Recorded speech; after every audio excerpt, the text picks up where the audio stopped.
Welcome to the Pro Crastinators podcast, where we clip the mic every single time. I'm Ben Saint, and who else is fucking here? We got Nate Bestman, the best guy ever.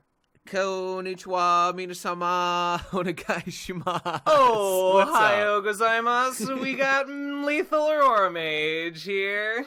Oh, hiya. Oh, Shinkansen desu wa. We got Hippocrit. Guten Morgen. Holy shit. Fucking Nuremberg trial time. And we got Digibro. Hungover, pissed off, ready to kill. Edgy boy. Ohio gozaimasu!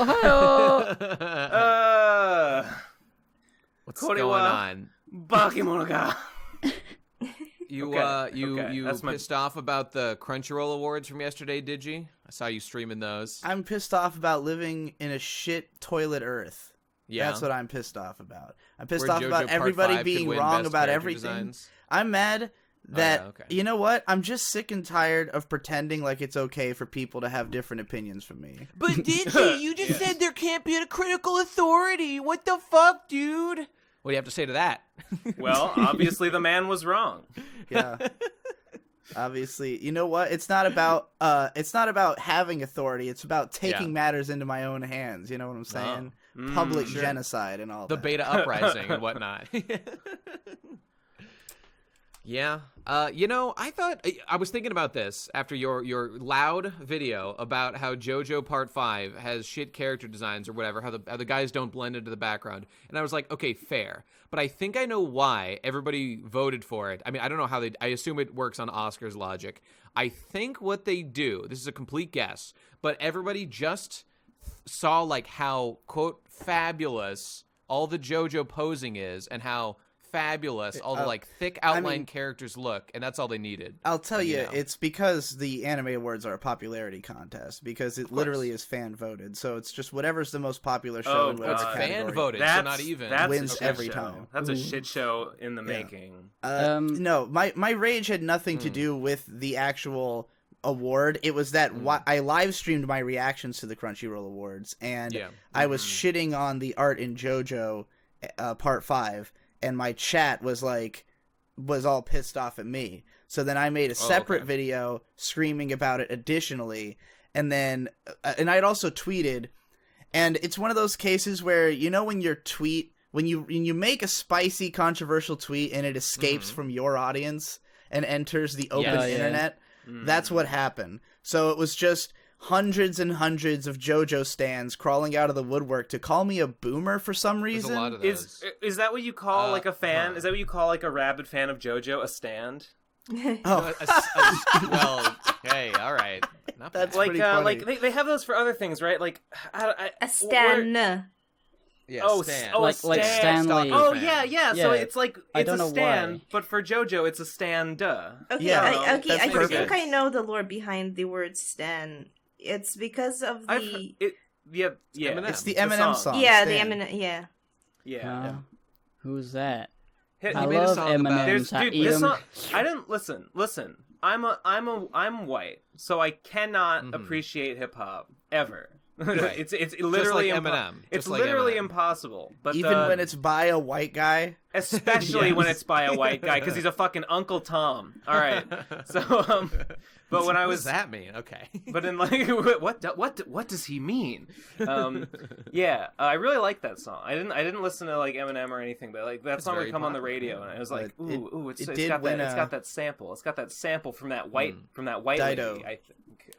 So it's got that non-hip hop Yoko sample Ono. that provides a bridge for understanding for me. That Right. song made me really sad. I liked it, but Well, it made yeah, me it's a really good sad. song. I was happy to see PCP member number 10, Jeff Thu, at the Crunchyroll Awards. Oh, boy. You know, representing our organization well. It's nice to see how. I mean, of course, Jeff would be there. Of course, he's. The I can't perfect believe man they for the let him job. give the Anime of the Year award. That was crazy. That's the top billing. That is the top Yeah. billing, and they gave it to Jeff. So clearly, Super weird. they're investing in his Clearly, future, at least to a he's little bit. the most Japan of all. He loves He's Japan. Period. He's a guy that this was fascinating to me. Have you guys been watching Matpat's recent videos about like how a company stole money from him and stuff? Where he makes like extremely furiously like his face stretches really angrily. It's very funny. I've been screenshotting his face. Gib was taking screenshots of his face during those videos and just posted them in the chat. He's just so mad. We should put some in the show notes. We should go back and find some if we can. He's very mad. He's extremely frustrated. I have no idea what you're talking about. Okay, so Matpat recently, on his big video, Game Theory or whatever, he made 2 videos now that are him basically calling out what he perceives, at the very least, to be like underhanded and or shady business tactics by like large MCNs, one like the one that he is signed to in particular. Wait, Matpat's having a problem with that? Because I'm pretty sure he's signed to Studio 71. Right? Okay. That is not the name. I think is that the one you were signed to? Did you? Yeah, because when I signed up for it, then they had like on the top of their website is like Matpat, our main guy, and that was part of why I signed up with them, because I just assumed that Matpat, the guy who everybody considers the YouTube guru, would have picked the best MCN. So that's fair. And it turns out that they fucked him over, and he's really pissed. Well, okay, I'm not I don't surprised. think it's Studio 71. I just don't think that's that's definitely not the name he used, and I can't fucking remember. Well, it could what be it a is. subsidiary company or whatever, That's definitely true. But like, I'm sympathetic to his concerns and whatnot. He feels ripped off, specifically in that like he's signed up to an agreement where like the money that he earns through AdSense on his channel gets delivered to this company first, then later gets paid out, as is I think the standard procedure. It's hard for me to have sympathy for Matpat, but it's even harder for me to have sympathy for an MCN. So I'm really torn here. MCNs are evil. They are all bad. I have never heard a story of one being not bad, and they don't do anything.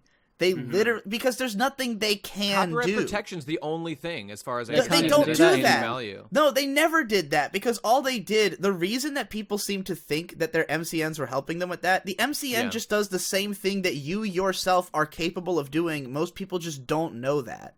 Yeah, like the same Some steps people might that consider you can that take. a valuable service if they just don't know.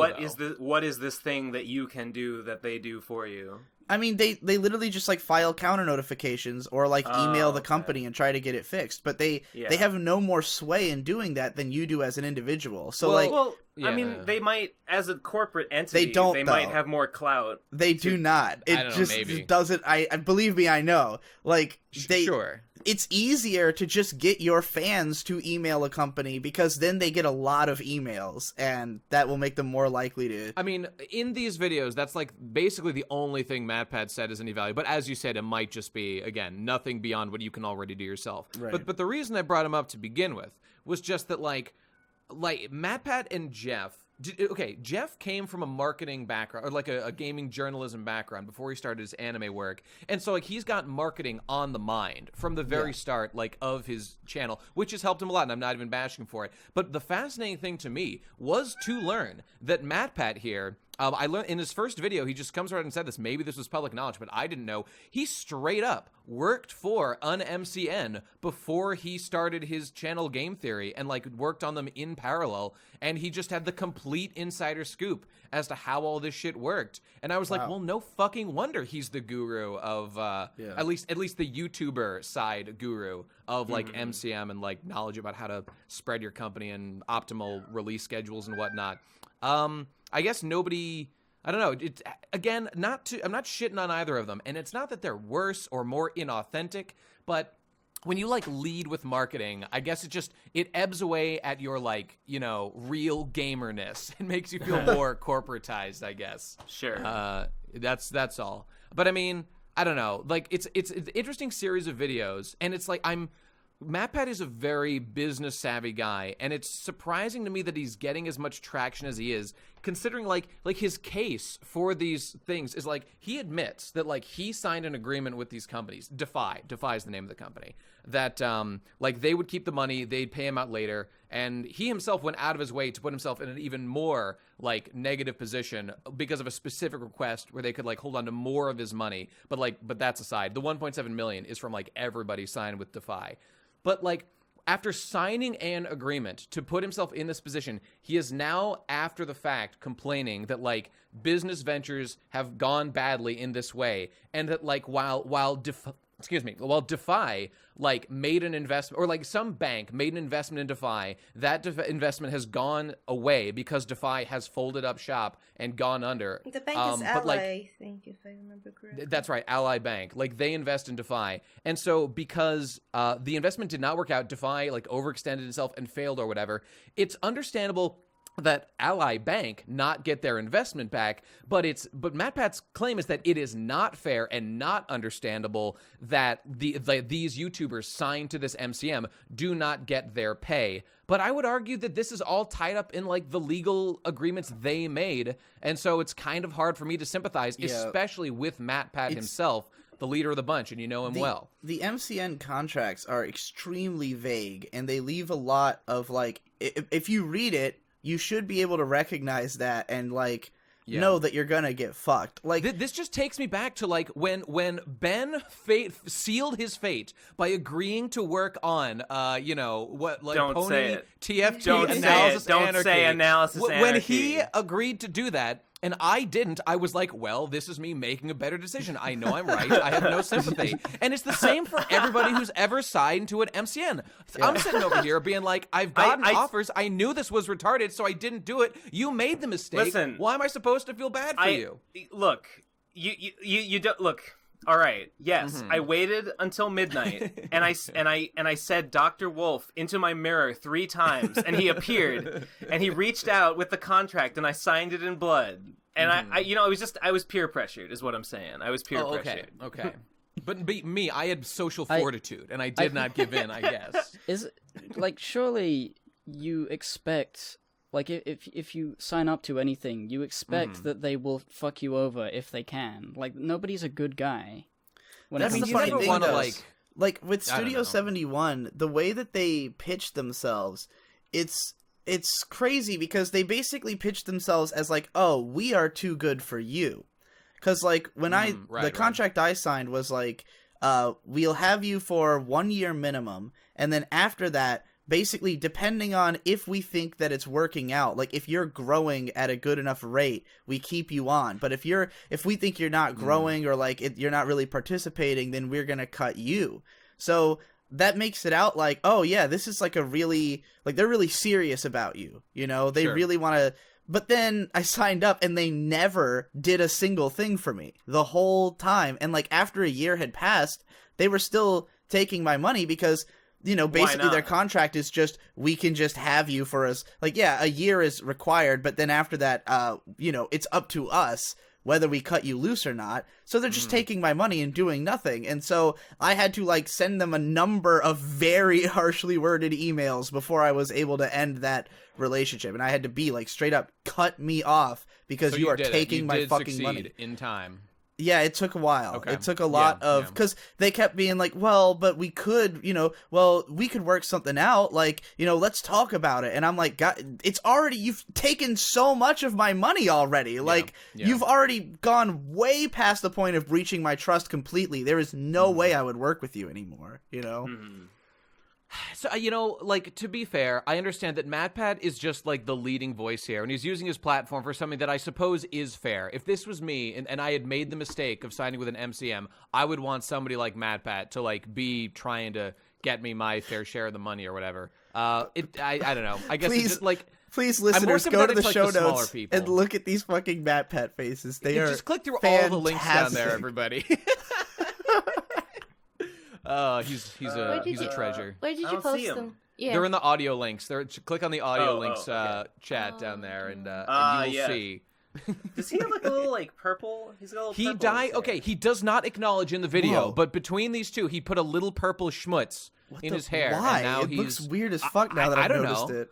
I don't know, but as a guy who loves purple, I'm a little bit pissed that he's co-opting my color.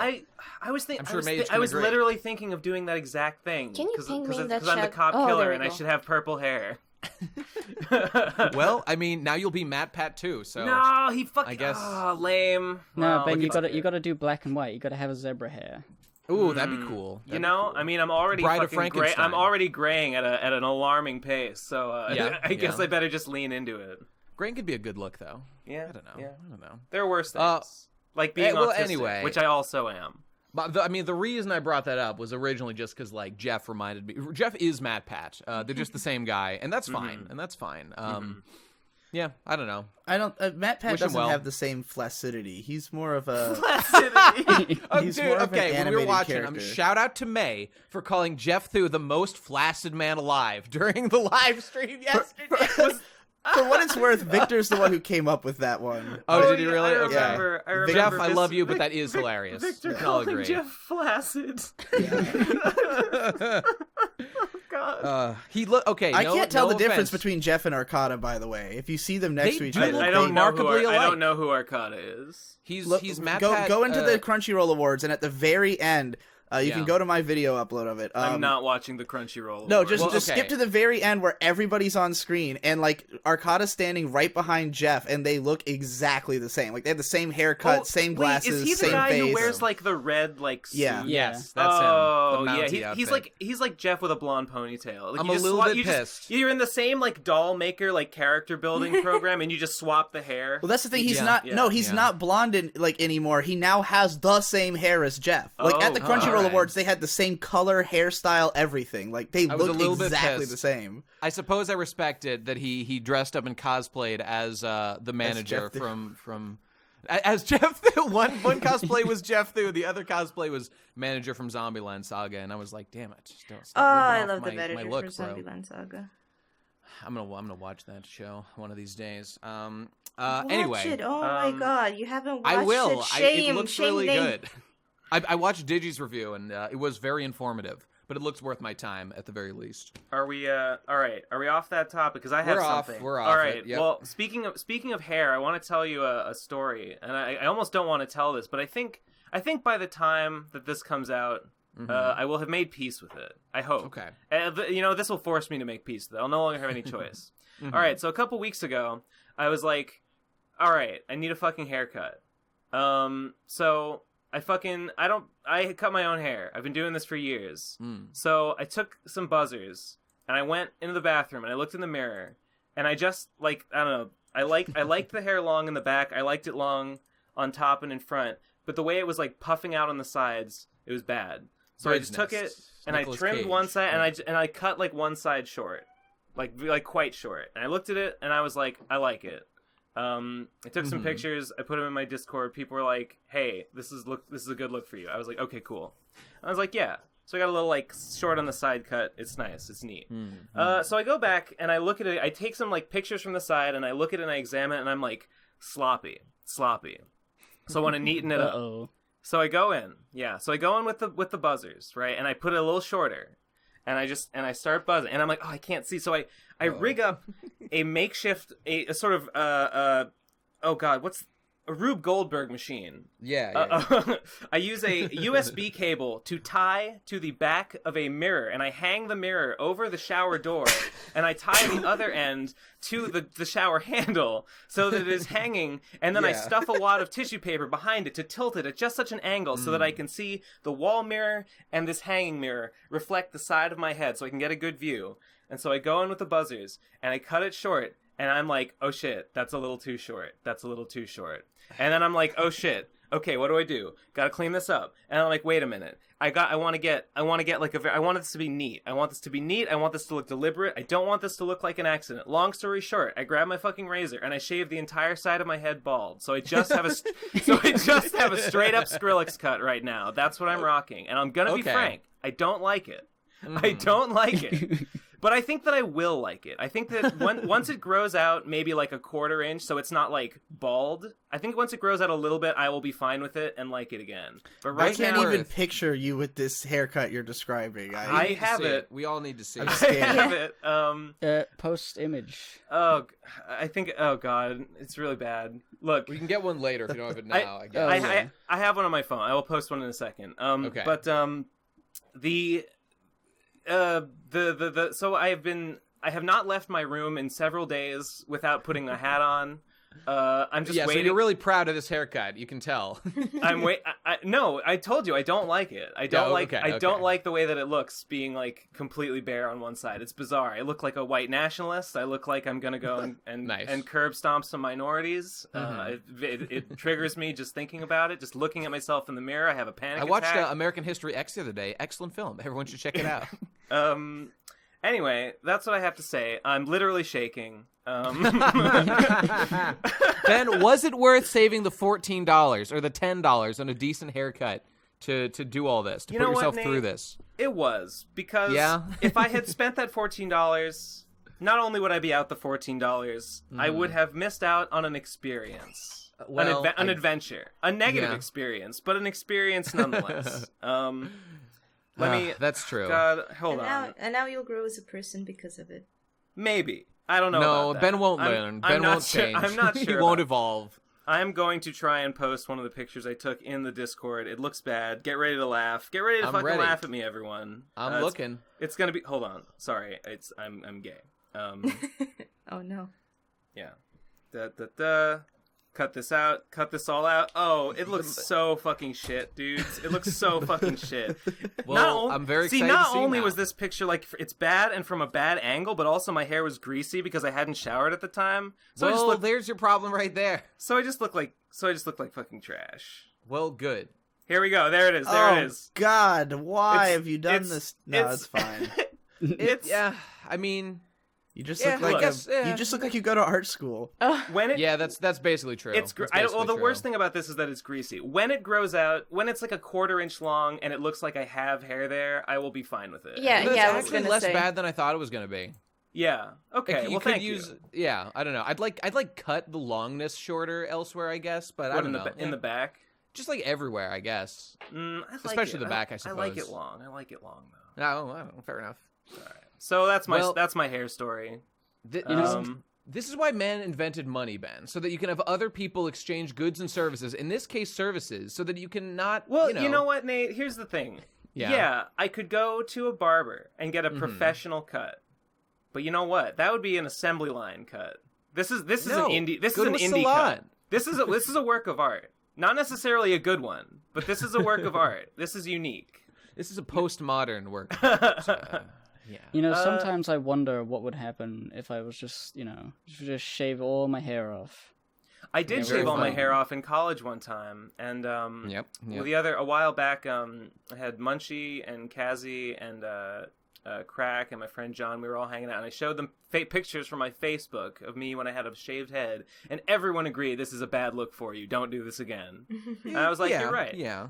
I don't You have look the kind head of like the shape lumberjack look. That's still the peak. Like literally, T-Bap Q&A is peak Ben look, as it was peak Nate Yeah. look. And I'm getting back to it because I'm growing the beard back, and I'm looking good. That's good. Also, I'm getting thinner. I'm like down the to 100. beard's going a long way. The beard beard's and weight coming a long loss way. both add a lot to this. I'm down to 160 pounds. That's great. Ben weighs less than I do. What's going on? He's working it. I like where you things don't. are going. I like where things are going for old Ben Saint. I agree. I agree. Yeah. Good work. Just need to up your gamer score, and then you'll be just winning in all aspects of life. Well, the one area that I'm lacking in is that I have a shitty old phone that grinds to a halt when I PvP in Pokemon Go. So once I fix that, I will be perfect. I will have achieved perfect cell status. What do you have? What do you have right now? Samsung Galaxy S5. It's like 6 or 7 years old. Yeah, time to upgrade. Yeah. That shit. Well, that's the tale of Ben's hair, and everyone mock him. Please make meme edits of this, put Nazi tattoos on the skull. Don't put this picture and, in the show notes. Just don't put it. We have to put it in the show No, notes. Are you kidding me? No, but it's bad. Yeah, we've been discussing it consistently for Ben, they minutes. have to see it. They have to. It's too late. You've revoked I wish your I'd rights. taken a less greasy one.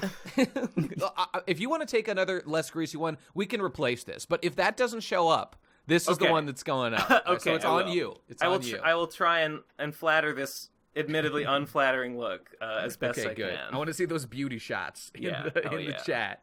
Yeah. I was out for community day with Kazzy yesterday. Kept the hat on the whole time. Just didn't acknowledge it. Yeah.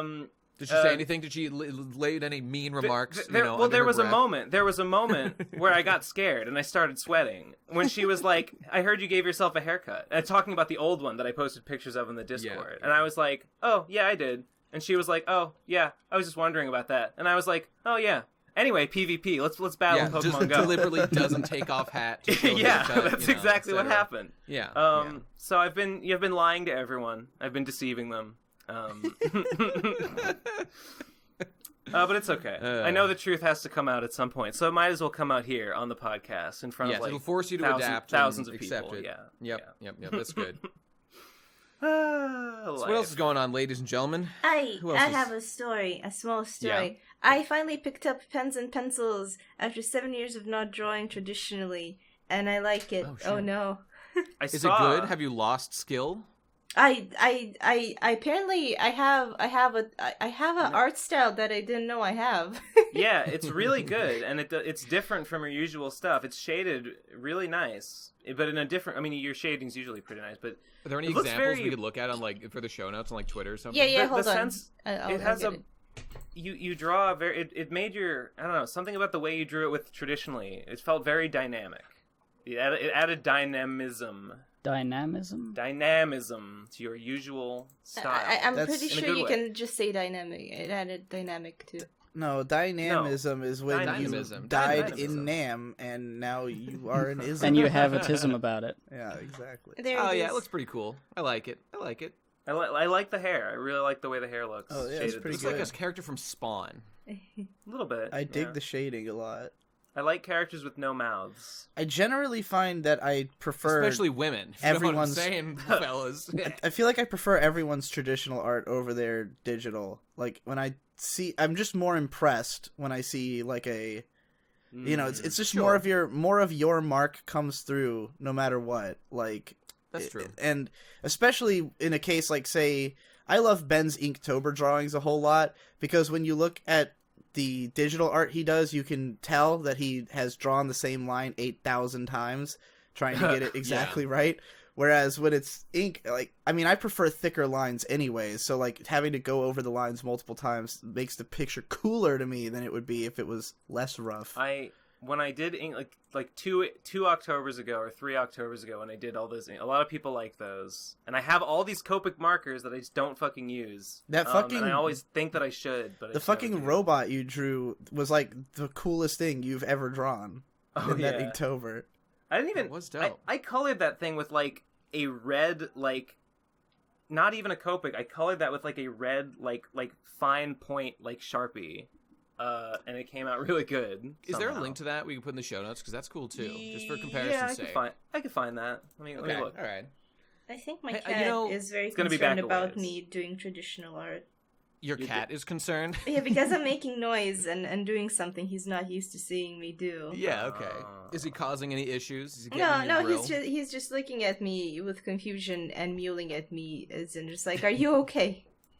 Hey, you know, on the subject of, like, I don't know, doing artistic stuff a little differently than normal, I was actually just proposed today, I suppose I'll just say, by one Nexus Mania, a guy I'm a big fan of, and who also seems to like me.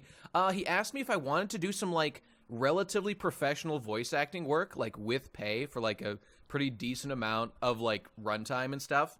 And I was like, Nate, remember back to those youthful days when you really wanted to be an anime voice actor? And I was just like, so I told him, like, I am interested. Like, if the script's bad, I'm not going to do it. So, like, get back to me with more information and shit. But, I don't know. I really like Nexus, and I think it'd just be really cool. And I'm kind of just excited to do more voice acting work stuff. So here's my call out to everybody. If you got projects that you want people to do voice acting work on, and you think I'd be the man for the job, fucking at me on Twitter, and I will only do it for pay. So I'm just letting you know right now. You have to pay me whatever is an appropriate amount for my time. I'm just going to warn you right now, Nate. I know how much you love to hug those JKs, but when you go to them conventions, you got to stay away. Wait, what is a JK? That's a JK Rowling. It's a Japanese slang for high schoolers, Joshikosei.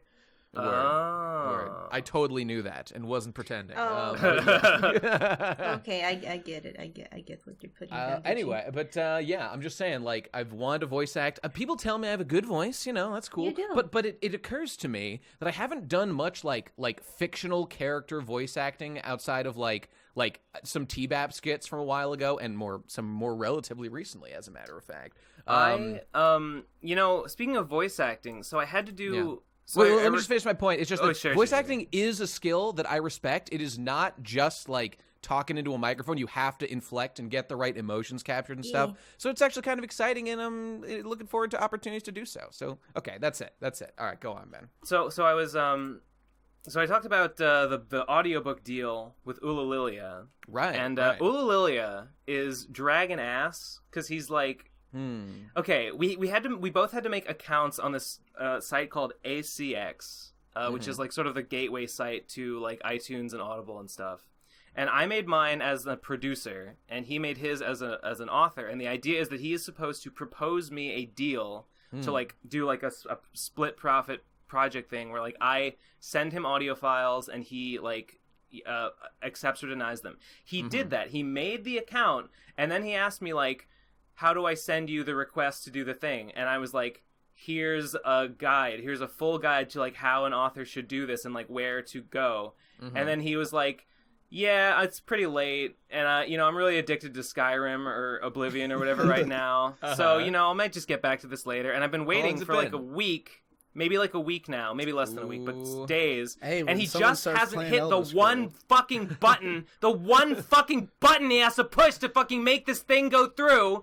Lilia, this is your ultimatum. Your one chance. This is your one chance to fix this shit before we bring down the full terror of the PCP look, on I you. don't know where he has to look because I don't have his kind of account, but there's just like one fucking button he has to push. He just has to send me like one thing. And then I know on. the feeling. He's probably just been busy and doesn't want to take the 5 minutes it's going to take to do it. I get it. So. As a chronic ass dragger myself, I get it. I've seen what Elder Scrolls does to people, and I'm not surprised that this is the outcome.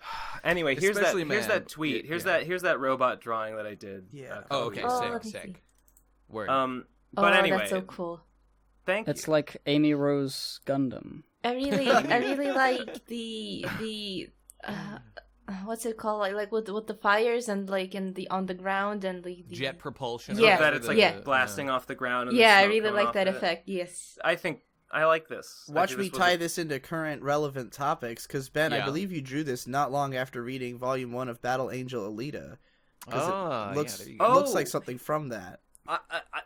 I might. It was around that time, but wait. Now but there's before, a live-action film adaptation. Before we, we'll talk about that. Although I haven't seen it, but before we say that, I just want to say that on the voice acting, I had to do voices for the different characters in Legend of the 10 Elemental Masters. Right. And one of the things that I'm very unsure about and very like not sure what the best thing to do about it is the book is written like a screenplay. And it'll say like character's name and then the dialogue. It doesn't have like, John said, Knuckles said, Steve said.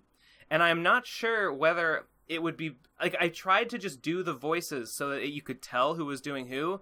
I don't know if I could differentiate them enough. I don't know. Like I'm wondering if I should bite the bullet and like say their name. Like That's say a good like, question. That's Tyler, a good question for him to clarify. Yeah. Well, I don't necessarily trust his judgment. Okay, fair enough. I don't know. That's his book. Yeah, you'll have to make a call there. That's interesting though. I might like listen back to it and be like, is it distinct enough? Can you tell when is talking or when Earth Science teacher is talking? Remember our boy, name I can't remember, guy who did all the Harry Potter books. Yes. Stephen Fry? Not No. Roy Dotrice. He did Game of Thrones audiobooks. I can't remember. My Yeah, mom I know- loved him more than my Yeah. father. She ever loved him. Jim Henning? No, I can't remember. Whoever that guy was, he knocked it out of the park, and he did a great job differentiating like every voice. Jim Dale. Jim Dale. That's the guy. Stephen Fry. Actually, Stephen Fry did narrate them in the UK, but Jim Dale That's right. narrated the USA version. Oh, I I see. wonder why. Why'd they do it Yeah. differently? Well, whatever. Anyway. Oh, Harry! Oh, Harry! Harry, no! Cool! That was the Ron line, the classic Ron line. Just whenever anyone says cool, the way he says it is cool. And it's great. It's not even bad. It's good. Yeah, it's just good. Okay, but when Hermione says Harry, she says Harry. Oh, Harry. Oh, Harry. What do you fucking says? How does Stephen Fry say cool? Does he say the same thing, Gib? Did you listen to those? Well, yeah, I did listen to those. I just don't know how, like, I can't look it up remember. now, It Gib. probably wasn't nearly as distinctive. Yeah. Is Jim Dale American? No, he's British. He's British, I don't too. think so. Okay, so then yeah, they just got two different British guys to do the American versus like British dub of the same story. Although, I mean, so I know in Britain, like the first one was called The Philosopher's Stone or whatever. Is there like actual translation, like or like localization differences or something? You know what I think about the book? I don't know. Yeah, in the book. I wouldn't think so. Don't they call it the Philosopher's Stone in the book? I think in the early books there were some like name convention changes made. Why the for fuck the did American they call it the versions. Sorcerer's Stone? Why isn't the goddamn Philosopher's Stone? That's a staple fantasy item. You know what? I'm over it. I've been thinking about this for 20 years. I assumed that there was some kind of religious connotation to Philosopher's Stone. Oh, you think so? Maybe. I don't think so. It's it's like demonic or something, and they like. Well, it's a Aleister Crowley or some philosopher shit. is like, it's not like. I mean, sorcery is more magical than philosopher. That's totally true. Totally like more objectionable. Those books were protested evangelical by crowd. religious people who didn't like witchcraft in America. It's very back in the possible day. that it's just that they thought kids would not pick up a book called Philosopher's Stone, but they might pick up one called Sorcerer's Stone. I read an fair. article online about like people being like Harry Potter is demonic. Everyone's fucking fallen into devil witchcraft. Thought it was real for a long time. Turned out it was an Onion article that had been passed around as the genuine thing, and it made me fucking mad because I thought it was real. I was like, so nobody understands. It's not. I love Harry Potter. There have been books. I remember researching this for like for an essay during my time at uni. Like I researched like books that are like on Amazon, detailing how Harry Potter is demonic. And then you can buy it, and I didn't. I decided this was stupid, and I wanted to do something else. But I saw it. It's strange. Okay, so some people think it for whatever reason. Yeah. That reminds me of like that lady that claimed that like Pokemon Go was demons. Yeah. And got summoning demons or whatever. And like they sexually molested her in her sleep. Whoa! What the? Whoa! Fuck? Okay, that's a new twist. Oh, because it like appeared classic. on top of her or something. Yeah. She got the game. She turned it on. AR mode was on. God. There was a Pokemon in her room. She screamed. I feel like that's the next. That could easily be the next. Thing like next Me Too movement. We got Pokemon molestation. So I wonder if like in a lot of these cases. I don't feel like people come to the conclusion that a thing is witchcraft. I feel like they hear somehow in the ether someone putting forth that, and then they just also decide to believe it themselves. I mean, not to be overly edgy, but I do believe religion is largely linked with straight-up stupidity. So, just gonna throw that out there. So Agreed. anybody who believes one, I'm likely to think is pretty deep into the other, or has been deeply misled. Fair. Dude, I'm fair big enough. into the stupidity fandom. Dude, I love Jesus' style. All right, whatever. I didn't have much to say about Battle Angel Alita. Did you see because it? I haven't seen the movie, but I have a read friend the of mine books. saw it and was saying good things. He said it was fun, not necessarily good, but a very fun watch, and everyone had a good time and laughed a lot. So okay. Oh, so I have. Don't know if that's what they were going for. Yeah, but, yeah. I would say. I have read the. Sorry. No, you can talk about the movie. I would just say that, like, because I did see it. I made a video about it already. Her eyes are really big, you guys. I thought that really was big. cool. I think that was. If you think that's cool, you'll love it. Like, I'm just wondering, in universe, like humans don't look like that. So who made She's the a choice to cyborg. make this girl look like she's an anime? Well, she's a doll, so she's got big doll eyes. yeah, she's not she's human. a okay. robot.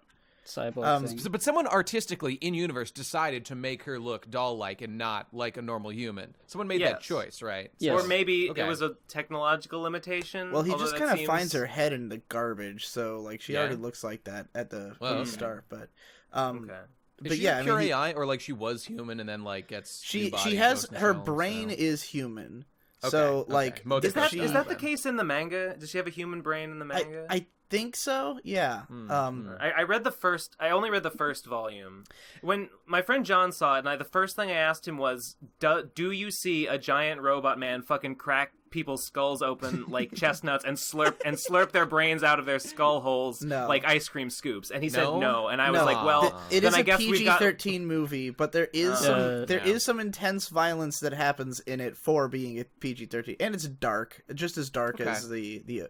I mean, if you've seen the original OVA, like literally everything that happens in it is also in the movie, so it's like a huge spoiler to even go watch the OVA. But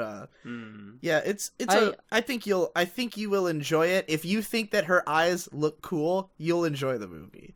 I think they look weird, but I think that's intentional and it makes sense, and I don't mind it. You know? That's the right way to do it. Yeah. I read the manga of that, the first 2 volumes, I think, when I was 12, and it was like the edgiest, like deadliest. There were boobies in it. There was blood. There was killing. It was like Oh no! There's a scene when I read it. I borrowed it from you, Digi, and I read it at your house. And I remember the scene. It's like the robot guy. He's done that. He's holding like a woman, and he's bitten her head open and just like slurped her brain out. And Alita like is jumping at him to attack him, and he just like tosses this like body at her, and she's like tumbling, through the end, like her dead eyes are like, and her like head is like open. It's funny like because naked, and her hair is, and I was like so chilled. I'm like so chilled by this scene. Like, even thinking about it now. When I think about it, it's funny because like I've seen the OVA a bunch of times over the years and read the first volume of the manga, and my impression of it was always just like Mad Max violence madness. You know, it's just 80s violence du jour.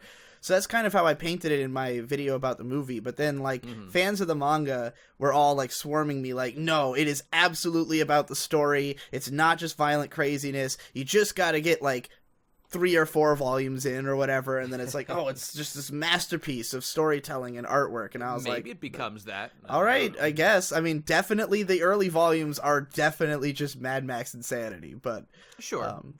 You know, so I guess. I mean, if their goal was to adapt the OVA to live action, then if it did that, I mean, they added in definitely a lot of plot points from later into the manga to just explain things more. Because the OVA is just like basically 2 random disconnected stories from the manga from early on that like don't really give you much of a sense of the world or like what's like it doesn't really give you a sense of the idea that there is more to it.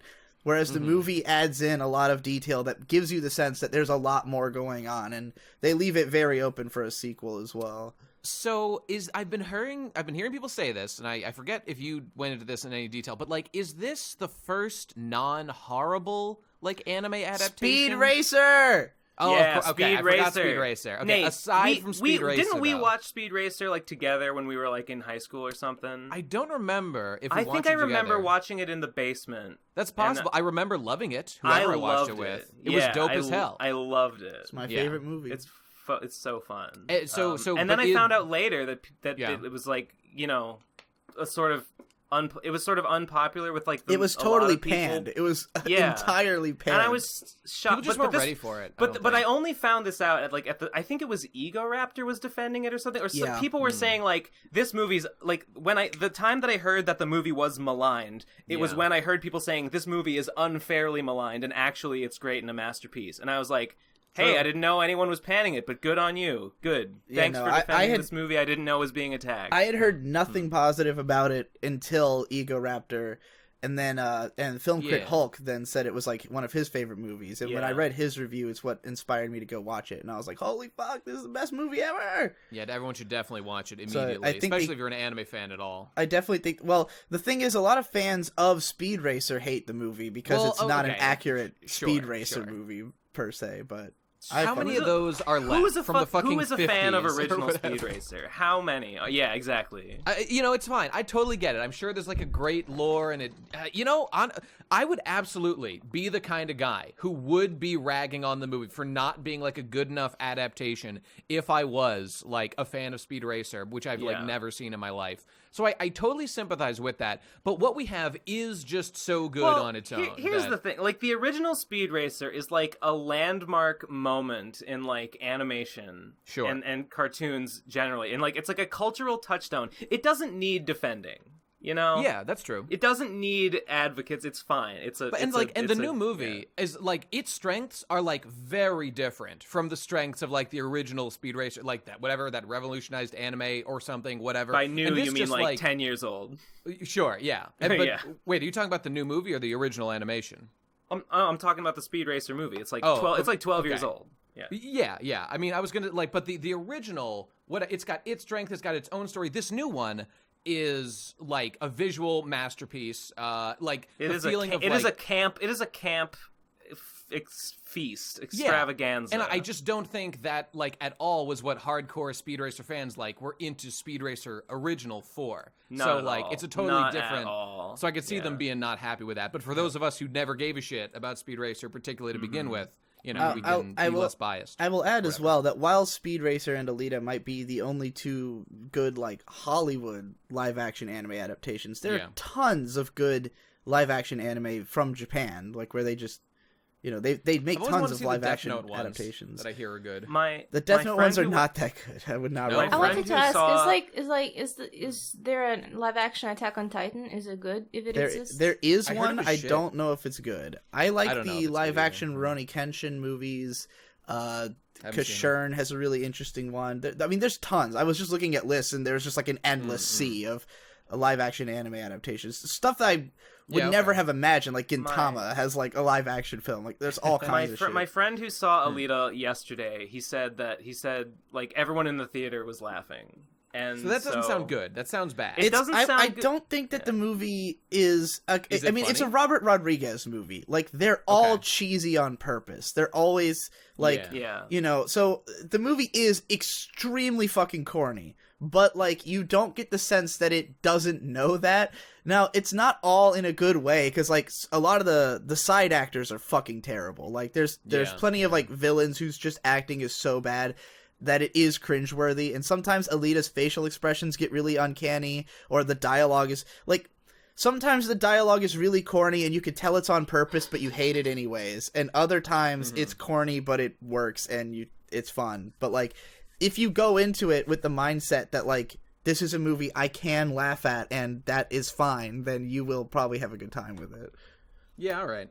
I can see myself. I mean, my instincts are like, okay, I'm ready for Ghost in the Shell 0 here. Let's, ramp up. It's a lot better than. How do you guys feel? I feel a little gross when I see that it's an American adaptation.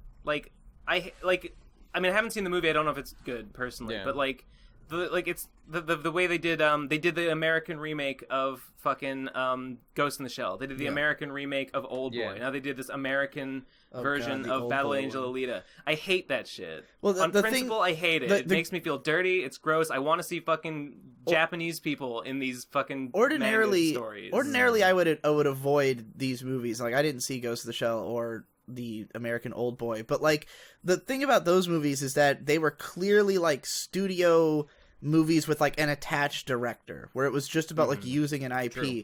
With this case, James Cameron has wanted to make this movie for an eternity, and like he's clearly just a huge fan of Battle Angel Alita, and he like worked with Robert Rodriguez directed it, but he worked with him on it, and like I think James Cameron even co-wrote it, and like when you watch it, like I said, if I'm sure Cameron was mostly a fan of the old OVA, because it is visually really distinctive and has super memorable moments in it. So I think that like literally every second of the OVA practically is in the movie. Like it's so accurate that it might as well have used it as like a storyboard, and then everything they added in is stuff from the manga. So like and none of the people who have read the manga seem to have any problem with the story or the way it's told. And like it's also not a story about Japanese people. It's set in like a melting pot post-apocalypse, world where there's people of all races. And like Christoph Waltz plays Doc Ito, and he looks exactly like him. Like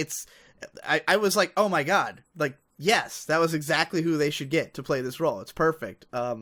And he does a great job, of course, because he's Christoph Waltz. But most of the acting is pretty fucking terrible. I mean, fair enough. Also, I want to clarify that I know Oldboy is Korean, not Japanese. It is based on a manga, though. Or I don't know if it's really? a manhwa. I had no idea. I think it's based on. I think it's actually based on a Japanese manga. Let me look it up. Okay, well that's cool. I mean, either way, the movie. But that's the thing. Let's just say that it's let's say that it's a Japanese manga. Yeah, it is. It is in fact a Japanese manga that it's based on. Okay, so that's interesting because, like, okay, what right does let's just say I don't believe in this kind of division stuff necessarily. I see the point of like if you're telling a Japanese story like about Japanese people and like about Japanese lore or current politics or any of that stuff, then like it seems pretty logical to like make it with Japanese actors and whatnot. But, like, are Koreans so similar to Japanese? The Asians all fucking hate each other, as I understand it.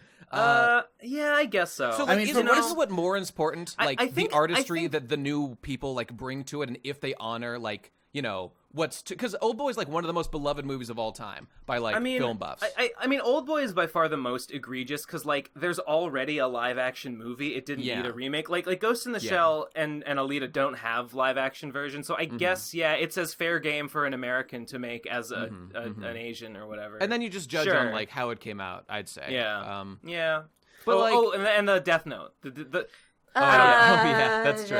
I haven't seen Death, but like I don't know. But just when I see a manga or something that's played by, I see a white person playing Light Yagami, I'm like, oh god, I want to fucking barf. Yeah. I have a visceral reaction. I just realized like Death Note kind of pulled like Dragon Ball Z live action. It's just like they just put it in high school. And Dragon Ball Z too. Well, I mean, obviously. Gohan was in high school for parts of Dragon Ball Z, so maybe they're gonna lean into that. Sure. I don't know. Sure.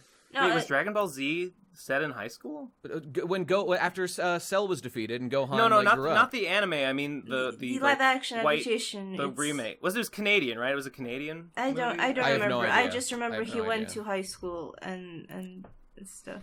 I mean, the fact of the matter is, I don't think anyone would complain about any of these cases if the movies were good. Like, nobody would care if it was a white guy, if it was a great movie. Light Yagami was literally a high school student, and like if you adapt it, you could, as they chose to do in the Netflix version, you could lean into him being like a high school student. But Light Yagami was never defined by that, or like his like weird crush they get. Okay, hang on, let me finish my point. Light Yagami was like a borderline sociopathic, obvious God complex narcissist who was so much better than the people around him and was actually so. This was not a delusion that like he felt it was his God-given right to judge who should live and who should die. This is not the kind of fucking character as depicted in the original stories who wastes his time chasing pussy. He doesn't give a shit. He could get any pussy he wants because he's so fucking competent, and he does consistently.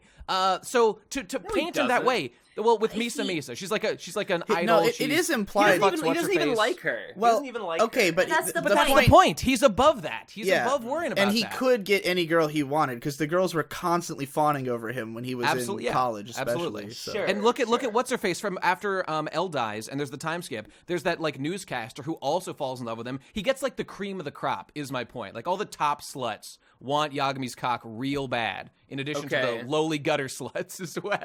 What's your point in all this? My point is, what is wrong with the adaptation is that they misunderstood, and I mean, I would argue maybe they understood, but they made bad changes to the character, as opposed, like, you could make Light Yagami American, that would come with baggage that you have to adapt it to, like, the American political system and the American policing system that are different from Japanese and are integral to the story. White light. That's a funny name. You for shouldn't. Him. White light's first kill with the Death Note. Trump. He just writes Donald Trump in the Death Note thing. I mean, yeah. What the fuck? There was a Oh, never mind. I thought there was a live-action Yu-Gi-Oh movie for a second, but it was just. They're making the second Death Note movie for Netflix, though, right? Did you hear about that? Oh, jeez. At least Sick, I better double check that because I think that's true. Apparently, I'm looking at the list of all of the live-action adaptations of manga, and from the U.S., there's not as many as I would have thought. You've got Alita, the Guyver, which they made 2 of back in the early 90s. I remember that. Death Note, Dragon Ball Evolution, Fist of the North Star, which I don't know. Yeah, Death Note 2 is in the works at Netflix for some reason. Ghost in the Shell, Old Boy, Speed Racer, and then I see TBA on Akira, which has been in the works for an eternity, and Naruto. Yes. Ooh. So Naruto live action is, I guess, on the way. Oh. I don't know what the status of this is. Are they gonna do the Naruto running? That'd be cool. God, I hope so. Can't wait. I mean, there's been discussion for a long time about a live action One Piece TV adaptation for the West. That's coming. There is in fact a Bleach live action show running in Japan right now, I think. Right. I mean, that would work better for Bleach, I think, than One Piece. Yeah, Bleach kind of makes sense. A little bit, yeah. It didn't even look terrible from what One Piece will be a nightmare, and I'm very excited just to see how depraved it goes. Yeah, fucking to CG an arm. I mean, wait, hold on. Is this confirmed? Is a live action American? Yeah. Is it American? Let me double check. Let me check. Who's looking forward to Netflix Cowboy Bebop? Yeah, that's No. I never. There's a commercial for it apparently. Okay, well if One Piece's dub, if the way they handled the dub is any indication, then One Piece the remake will be a fucking shit show nightmare trash fire. I mean, you don't need to look to the dub to. One Piece is not. One Piece couldn't even survive the transition into anime smoothly, much less a live action. At times it did, but check it out. There's a trailer. We'll put it in the show notes. I guess it's actually Japanese, so okay. Oh, it's already and real. it looks like they did. The wow, problem with this, Nami looks fucking weird. Wait, that looks fucking weird. Look weird. I think Nami should have been white. Look at the giant reindeer that is Chopper. He's like a big fucking reindeer. I think I've changed. I think I've changed my mind. Nami should be white. This is wrong. She looks weird.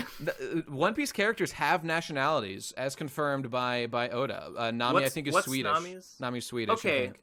Swedish. Okay, I like that they are very show accurate. They are super show accurate. These look. That's God. always how Zoro's it is with like the Japanese old. live action adaptations. They're always like they go out of their way to make sure it looks exactly like it. They look like cosplayers. Yeah. They don't look like characters. The thing is, though, they look kind of like weirdly like One Piece is a cartoon, right? And these look like big meaty scars on like Luffy's scar and like big slices out of Zoro's face where he has his scars, and it's just weird. And Nami's tits are like unsettlingly large. It's kind of strange. Do you see Sanji's like eyebrow? It looks like a stick was glued to his face. It looks like they drew it on with eyeliner. Yeah, which I'm sure they did. Okay, let me walk back. I actually think it would have been really cool if like maybe Zoro and Luffy were Asian, and then like Sanji, Nami, and were white. I think having like a mixed race cast would be really cool and really fitting in a One Piece adaptation. It would be very fitting. They're from all over the world, so yeah. Yeah, but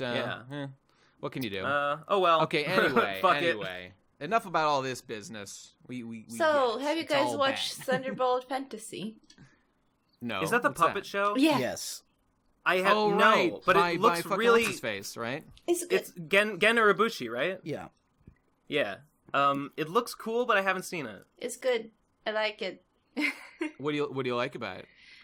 It's like at first I didn't think I would like it. After the first episode, I was like, but then like. The writing is surprisingly like good. It's kind of like cheesy, but like good cheesy, and I just like I could really appreciate the cheesiness and it would have silliness. to be cheesy to get over the hump How long of is being it? puppets. Because I actually want to give it a shot. I think there's 2 seasons and a movie. Yeah, Ooh. there was originally there was a season 1 was like 12 episodes back in 2016, and now they've made a second one more recently. The movie made me so sad. Yeah, was it tragic? I was kinda, yeah, it was. Not even kinda, it was. Damn. Have you seen it, Digi? I watched like I think 6 or 7 episodes of season 1. I ended up dropping it, but just because it's just written very like keep like everything's mysterious. Like you don't I hate that kind of writing in general, where it's just like constantly suggesting that there's more going on, but not giving you enough information. I mean, of course, I know it will eventually divulge everything, but I just got sick of it. But like, the visuals are really cool. Like it's basically a tokusatsu show with puppets as the main characters. I was gonna say that. Yeah, it reminds me of Kamen Rider and shit. Yeah. How fucking I don't know. I think that's neat. That's just neat as hell. Incidentally, it's nifty, is what it is. You know what? You know where everyone needs to start turning their attention soon is to fucking Chinese anime, because over the last like 4 years, China has been doing all these like Japanese co-productions through this company Howliners, and like at first most of them were like they're all fairly high quality, but like most of them just felt like anime but made by China, and it was really weird and jarring. But over time, there's just been some really fucking great shows coming out of there. And like when we're in a period where anime is looking worse and worse, the Chinese anime looks great.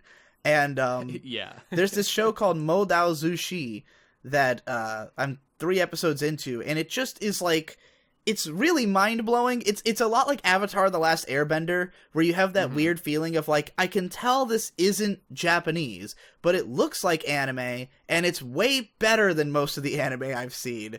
So I love it. And hearing you rave about it yesterday in the live stream, I was very curious to check it out. Speaking of anime looking bad, did you want to say something else, did you?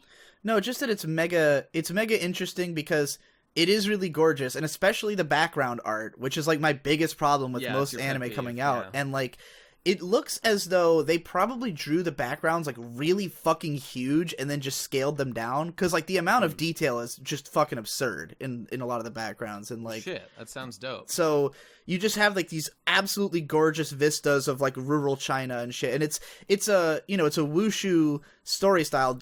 That's why Thunderbolt Fantasy made me think of it, because it's the same type of story where it's like, that Crouching Tiger, Hidden Dragon, like wire fu style of shit, but it's all like couched in Chinese mysticism and stuff. And like, it's just really fucking weird because the sensibilities of it I'm not used to, because like all of the wordplay or just like the attitudes of the characters are just something I've never experienced before, because I don't know enough Chinese media, I was gonna say, after having consumed so much Japanese media, will I ever be able to get over what's been built into me, my attitude that the Chinese are just there for me to pillage and rape? I don't know.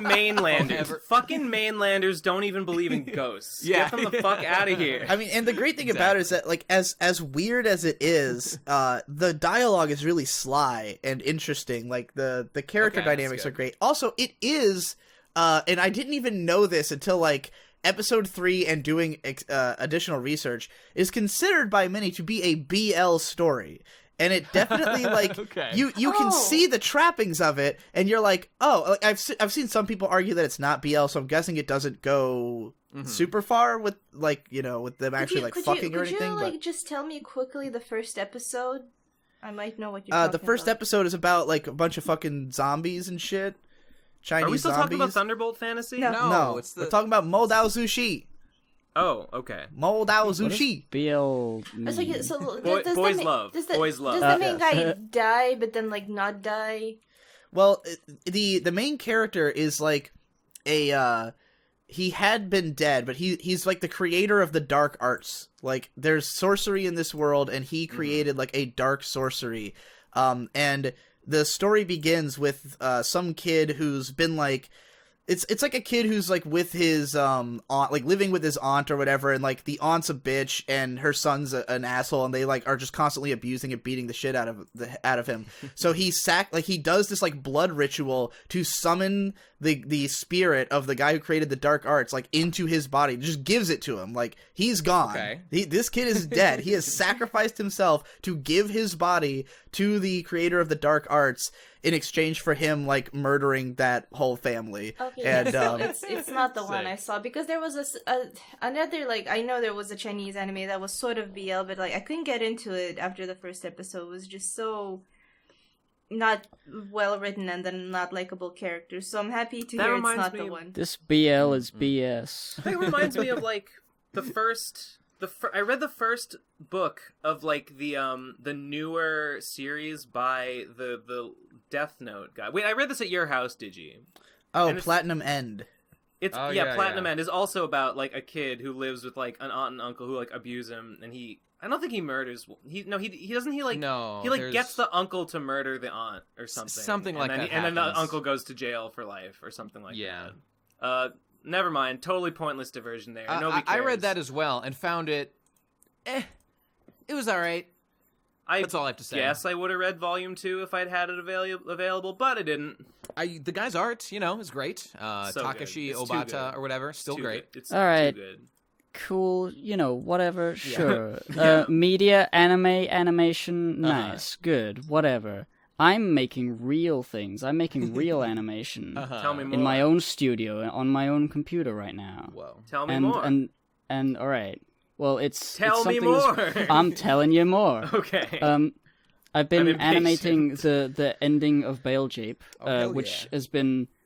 has taken a while, but like I've been making shit. some strides with it, It's ending? and it's I've been working on the final animation. I felt the film. conclusion coming. I didn't realize it was so soon, but dope. I'm excited.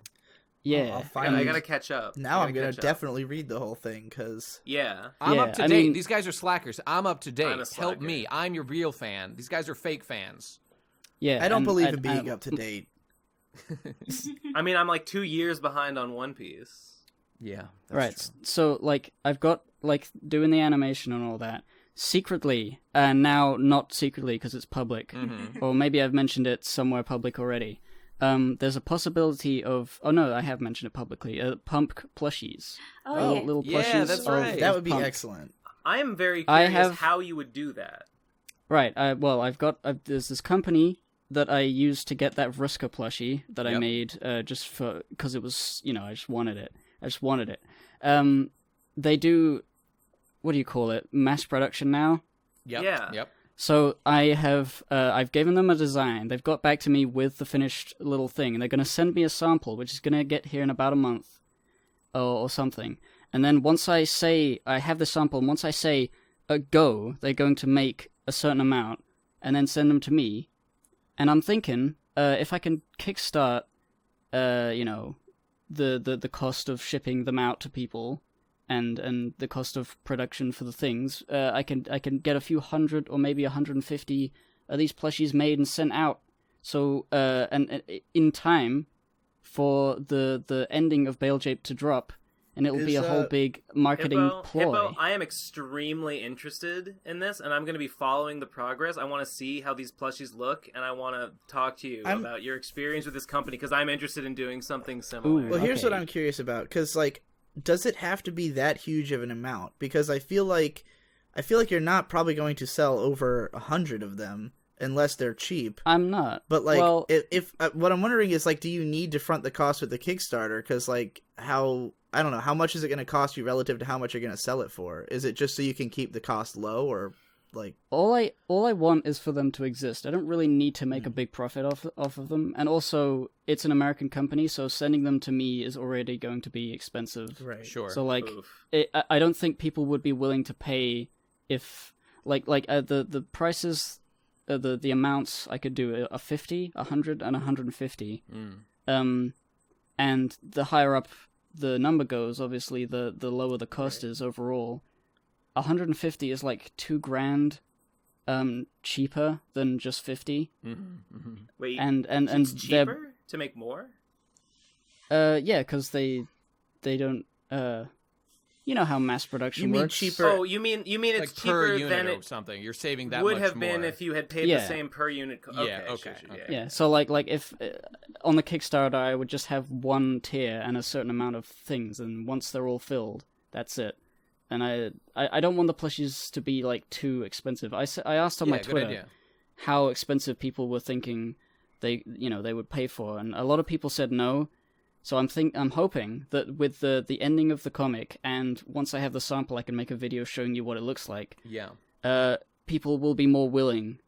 And who knows? I'll throw out a number happen. here. That's just what I would like. Considering if I could get a Punk plushie, I would consider going up to $50. I think. Beyond that, I think it starts to get rather ludicrous for me. I don't know if I would pay 50 for. I mean, depends on the size. I'm imagining something that's maybe like 8 to 12 inches end to end. I did. I don't have the data with me, but I did obviously figure out certain sizes and costs. I think it's gonna be. It's gonna be like about this big. I'm making a motion with my hands. Great. So get excited for that. Okay. And also she has. I asked them to make her limbs, arms, and legs floppy so she can flop around. Hell yeah. I am.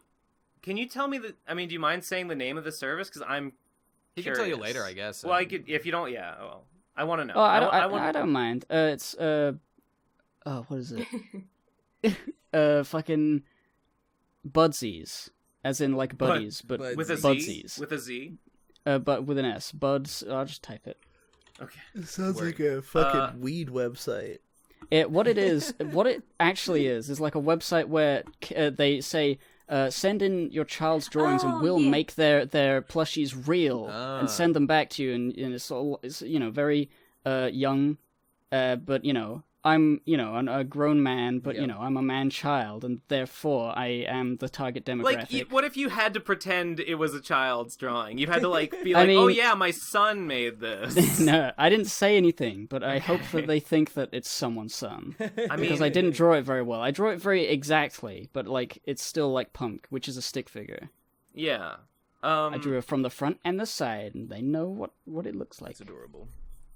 This seems like a service that more than just fucking people with shitty kids that can't draw would want to make use of. Also, the reason I trusted it in the first place to make the Vriska plush is because I think some of them are furries and they do furry special things. Nice. Like if you have a furry OC, the furries. if you have a furry OC, you pay more to get a very bespoke plush made of your furry. They lead with the kid wings. stuff to hide the fact that 90% of their revenue is from furry OCs being created. Yep. So they do quality work. I see one. Yeah, for specialty advanced commissions for advanced drawings and OCs, specialty plush and faux furs, sneak peek and 2 rounds of changes. And I'm seeing this in the sample image. It sort of looks like the butter dragon from Undertale. Oh, no. Yep. But it's green and it's covered in stripes and it's got a blue and afro these and plushies, shit. they're quality because they need to be able to take extreme amounts of damage and wear and tear Extreme from day to day punishment, use. If you know what I mean. Yeah. Hell yeah. I am. Yeah, some of these sample images don't look like they were drawn by kids. Yeah. I am tempted to make myself a mage plushie just because I want one. You should. Yeah. Well, buying a single one is quite expensive. The Vriska was £200 or that is a something, lot. all cold. Yeah, never mind. All told. I'm But saving it up is for a the only. Switch. It is the only Vriska plush that exists, and it's the coolest thing How that could I that own. be, probably. considering the popularity of Homestuck? That's just shocking. I mean, maybe people have made homemade ones. Yeah, this is the highest quality one. It's Yeah, the coolest. But yeah, obviously, mass production costs go dramatically lower. Well, that's dope. Let's sick. wait a minute. Best Wait of luck. just a fucking second. Yeah. Okay, I'm seeing there's a sample image for something called Selfies, which is a big Oh of yeah, that looks yourself. so strange. It looks very strange, A but the plush of sample yourself? image. That's I can't what I tell, but it want. almost looks like it's 2 people cosplaying. It's 2 people cosplaying at an anime convention. The guy's got a katana and the girl's in a corset. I want a fucking high-res image. I want to know what they're doing, but I can't. It's too small. I can't make it out. He's definitely got a katana though. His plushie's got a floppy katana. It's like he's holding the handle at a 90-degree angle, but it's flopping down and pointing straight at the floor. Floppy katana. It's fucking good. Looks Great. like shit. Well, good work, guys. Yeah. The other ones are pretty good, with though. that, maybe we should Wait. get to the voicemails. No. No? Wait, APSadventures.site is where you can read my comic. We we can't go to the voicemails because I have a bit to do. It's Okay. time. Oh. It's time, everyone, for the new thing that we do on the PCP. Fucking. It's time There it is. on the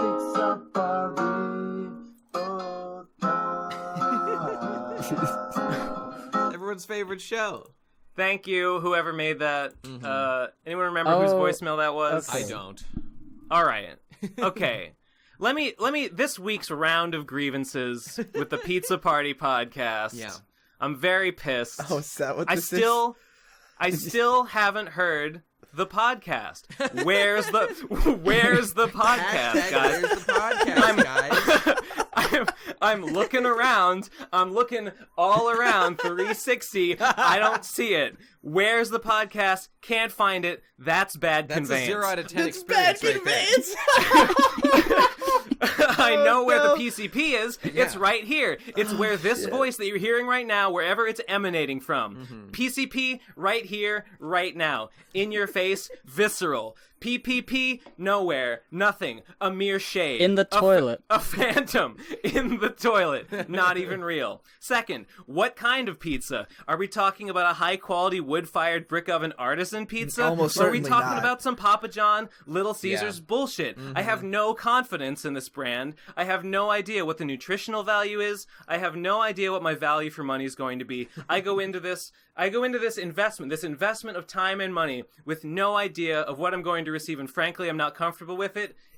Down the drain, in the toilet. Pizza Party Podcast, get it together, or else you'll be featured on another segment next week of It's Time to Shit on the Pizza Party Podcast. Fuck Here, you. here. Bad conveyance. Hooray. Ben, I'm proud of that one. Ben, I did. have to question your ability to analytically read between the lines. I mean, why would there ever be a brick oven fired pizza at a pizza party?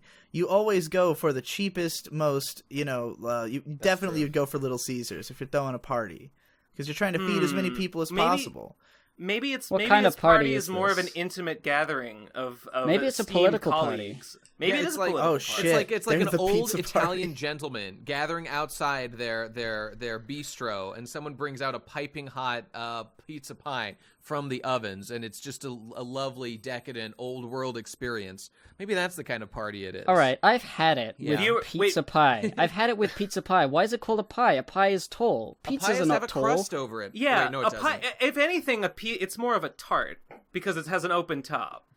Frank. That's Yeah. what I said to your mother last night. It's Wow. just more of a tart. Shock. So, Nate says so- to his so- brother, Ben, saying, So viewers, if you've managed the titanic task to find and identify where the Pizza Party Podcast is or what it is, let them know to get their act together, or else Ben Saint on the Pro Crastinators podcast is going to rip them a new one. Hit them with some every hard week. hashtag where's the podcast. They need to Forever. know. Yeah, hashtag where's the podcast. this is going to Where overshadow, is it, guys? this where's the podcast hashtag is going to overshadow my where to beefoo hashtag that I established yesterday. What's that relevant to? Where's the beef and Because there's this Netflix film. There's another like Chinese anime, except that it's entirely Japanese, except that it's Chinese. Okay. But it's basically a Makoto Shinkai movie, except in China. And the whole first part of this film, it's like 15 minutes of this guy talking about this dish that he refers to almost exclusively as bifu. He's always saying like, oh, the Sanjan bifu, and he keeps talking about like, oh, we would eat that bifu, and it was such good bifu. However, 0 times does the word beef appear in the subtitles. So, So you're calling out the subbers more than anybody it's else. the Soy Boy conspiracy. It was Netflix's subs. So they removed the bifu. yeah, there's no bifu, They censored it. and he says bifu like literally 60 times. Now, Fucking vegetarian activists What are did trying they to censor say our in the beef. subtitles, though? Yeah, they what would was the just comparison? because first of all, the dish they would call Sanjan noodles, which is like I think that is another like name for the dish. But the thing is that when he's just talking about like eating it, he might say like I would eat a big spoonful, but like and that's how they would translate it. But like the way he actually says it in Japanese is like I would eat a spoonful of that beef. You know, like he just kept insistently saying the word. Now, someone told me it's possible because there is a Japanese word for noodles that is of some type that is bifun, but it didn't seem to be the case. I heard bifu over and over again, like literally 60 times in 15 minutes, not once in the subtitles. So May and I made a whole stink about the Where to Bifu conspiracy, the soy boy conspiracy. Netflix. Speaking of Bifu, I went to during the meetup we all went to bit of a Bifu with the Pizza Party podcast. Exactly. I certainly do. I think we found the Bifu, and now we have to know where's the podcast. But I went to, remember for the meetup we all went to the Dumpling Cafe in Chinatown. Yeah. After Community Day, after Mama Swine or Swine Up Community Day, me and Kazi went to beef that place, and I have gotten some shit orders there. They will let you order everything. They will let you order like any fucking weird like garbage meat and like bizarre roughage that you don't know what it is thrown on a plate. Like when we were all there, I got some like clams on some like chopped like I don't even know what the vegetable was. It was trash. I hated it. This time I stuck to something. I got beef and black pepper. I got beef with black pepper, and it was so good. It was delightful. It was a true delight. It was spicy. Does anyone, Dumpling Cafe. when I was there, I think what I got, and it was gross and terrible. I might be confusing with another Chinese place or whatever, but like it was like General Tso's, so like totally basic. When I bit into it, like the inside was like not cooked all the way, and it was pink and disgusting, and I hated it. I have gotten some real bad shit. Like one time I got like. Are we talking about that place that we went? Yeah, with the round. I don't understand why you keep going there if you've had bad experiences, and it's I have had literally surrounded on all sides by other Asian restaurants that you can go to instead. I have had bad experiences. I have had bad experiences, but I have also had very good experiences that have been very cheap for the money. All right, and that place was not cheap at all. That place, yeah, it was. Well, you can get like a good like lunch there for like $12. Have you been to enough Chinese places? Like it's not cheap maybe not. for what it is.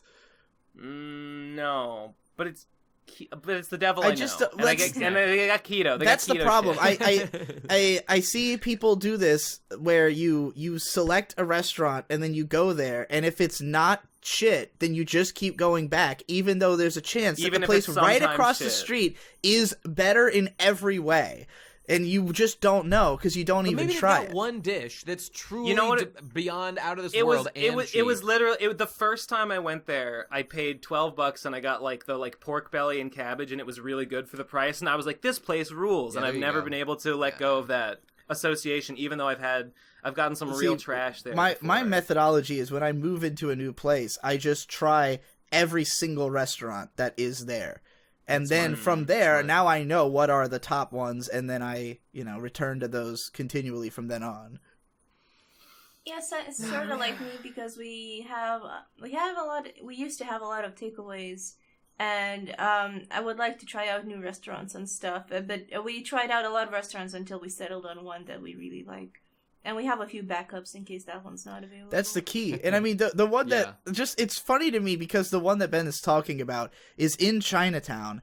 And it's just like, it just seems like any random Chinese restaurant in literally a sea of, a lot of which look way better, like Asian restaurants that are just all around, like every door on the road for like a mile is just Asian restaurants. It's like that feeling when you're with your boys and you're like out doing something and like you're on your way to the restaurant that you're going to as you walk by millions and millions of restaurants. Like, but we got to get to that one, dude. And you're just like, but why? Because I'm looking over there and that looks like a really hoppin', delicious Thai restaurant.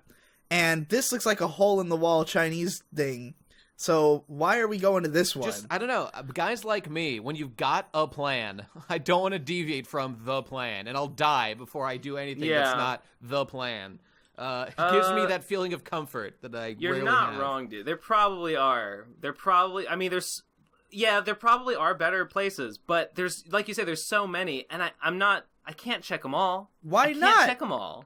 I mean, I'm not in town enough to do that. I guess if I'm in town, I will always go to a different place. Like you've as a matter of inspired me a course. little bit. Now maybe I want next time I'm in town. Maybe I want to be like, let's just see what else is around. Let me just pop up. I mean, to me, that's the point of living in a city is that there is so much variety that you don't have to go to the same shit that you've already been to all the time. You go somewhere different every time because there's so much excitement, so much to explore and discover. So why would you ever go to the same place if there's another place you haven't been to yet? Once you've been everywhere, that's when you go, okay, well, I know the wheat from the chaff, and I'm just going to go to the good places. I've threshed my milk and separated the chaff out. Yeah. Remember that? That was a classic moment on the last episode of the PCP.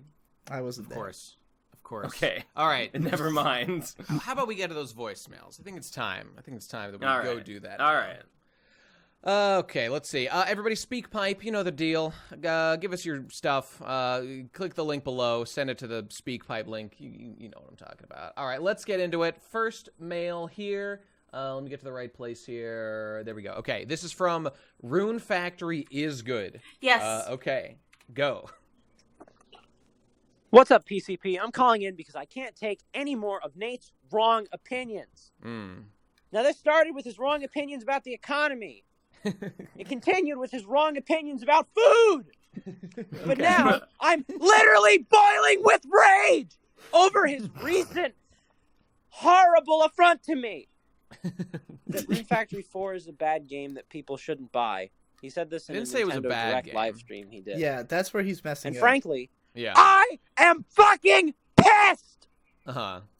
What problem I'm intimidated. could you possibly have with the game that takes farming, the hard works of a person to improve themselves I know, whatever. and gain social I get capital it. The point and is... literal capital in the world by selling a ton of fucking strawberries so they can He's gonna get say, like, oh my god, bitches farming, Nate, it's fuck like them. sweat of your brow shit. Yeah, okay, I got it. This is literally you're right. self-driven. The combat is dog shit in Rune Factory 4. I hated it. I labored through that game like for a year. It was fine. I got my waifu. I've played a bunch of Rune Factory 4, and I mean, the point of the game is that it is...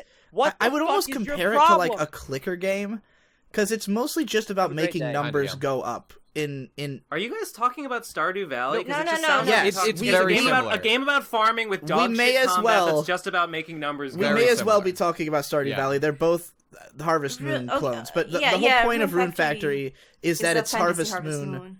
Right, it's Harvest Moon, but in a fantasy world and with swords and dungeons and stuff. And is Harvest Moon in the real world? That's Stardew Valley. That's Stardew Valley is that exact description. But Rune Factory is a lot more combat driven. It's more anime-esque and way more anime. But is it 3D? But yeah, it is it is pretty much. There's just like an endless amount of things you can do, and only so much time in the day. So it's all about like managing what do I want to do with my time, and constantly being on the grind. And like it's one of those things where the satisfaction is just in that literally no matter what you do, as long as you're doing something, you are making some kind of progress.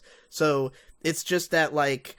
You know, it's that feeling of just constantly doing little things that are like, oh, I'm getting better, my numbers are going up, everything is better than it was a second ago. But like the actual what you do never gets more complicated as a player. With games like this isn't 3D. It's top down. The models are 3D. Is what I meant. When I ask 3D, I really just want to know if I can turn the up. camera. No, you can't. You can't.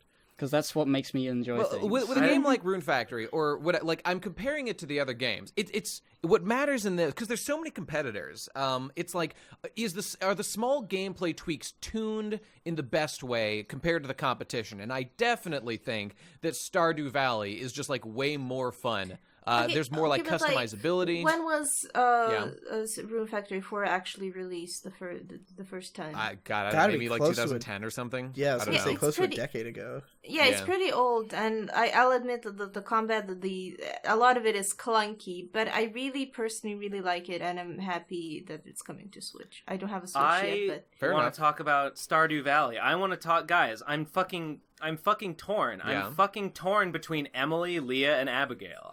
How am I supposed to choose? Abigail, I like the purple barmaid hair, I think. No, she has blue hair. She's blue hair. Yeah, that was my first choice, but then I started to warm up to Leah and then later Abigail now. Like at first I was like cut and dry Emily, but it's just gotten more complicated. Abigail, she's purple and she eats rocks. The romance triangle is just spiraling out of control. There's so many feelings. Abigail eats anything. Anything you give, it doesn't matter if you give her an amethyst. What a slut. Say, Am I right? How'd you know I was hungry? This looks delicious. I recommend instead of Rune Factory playing Reciteer.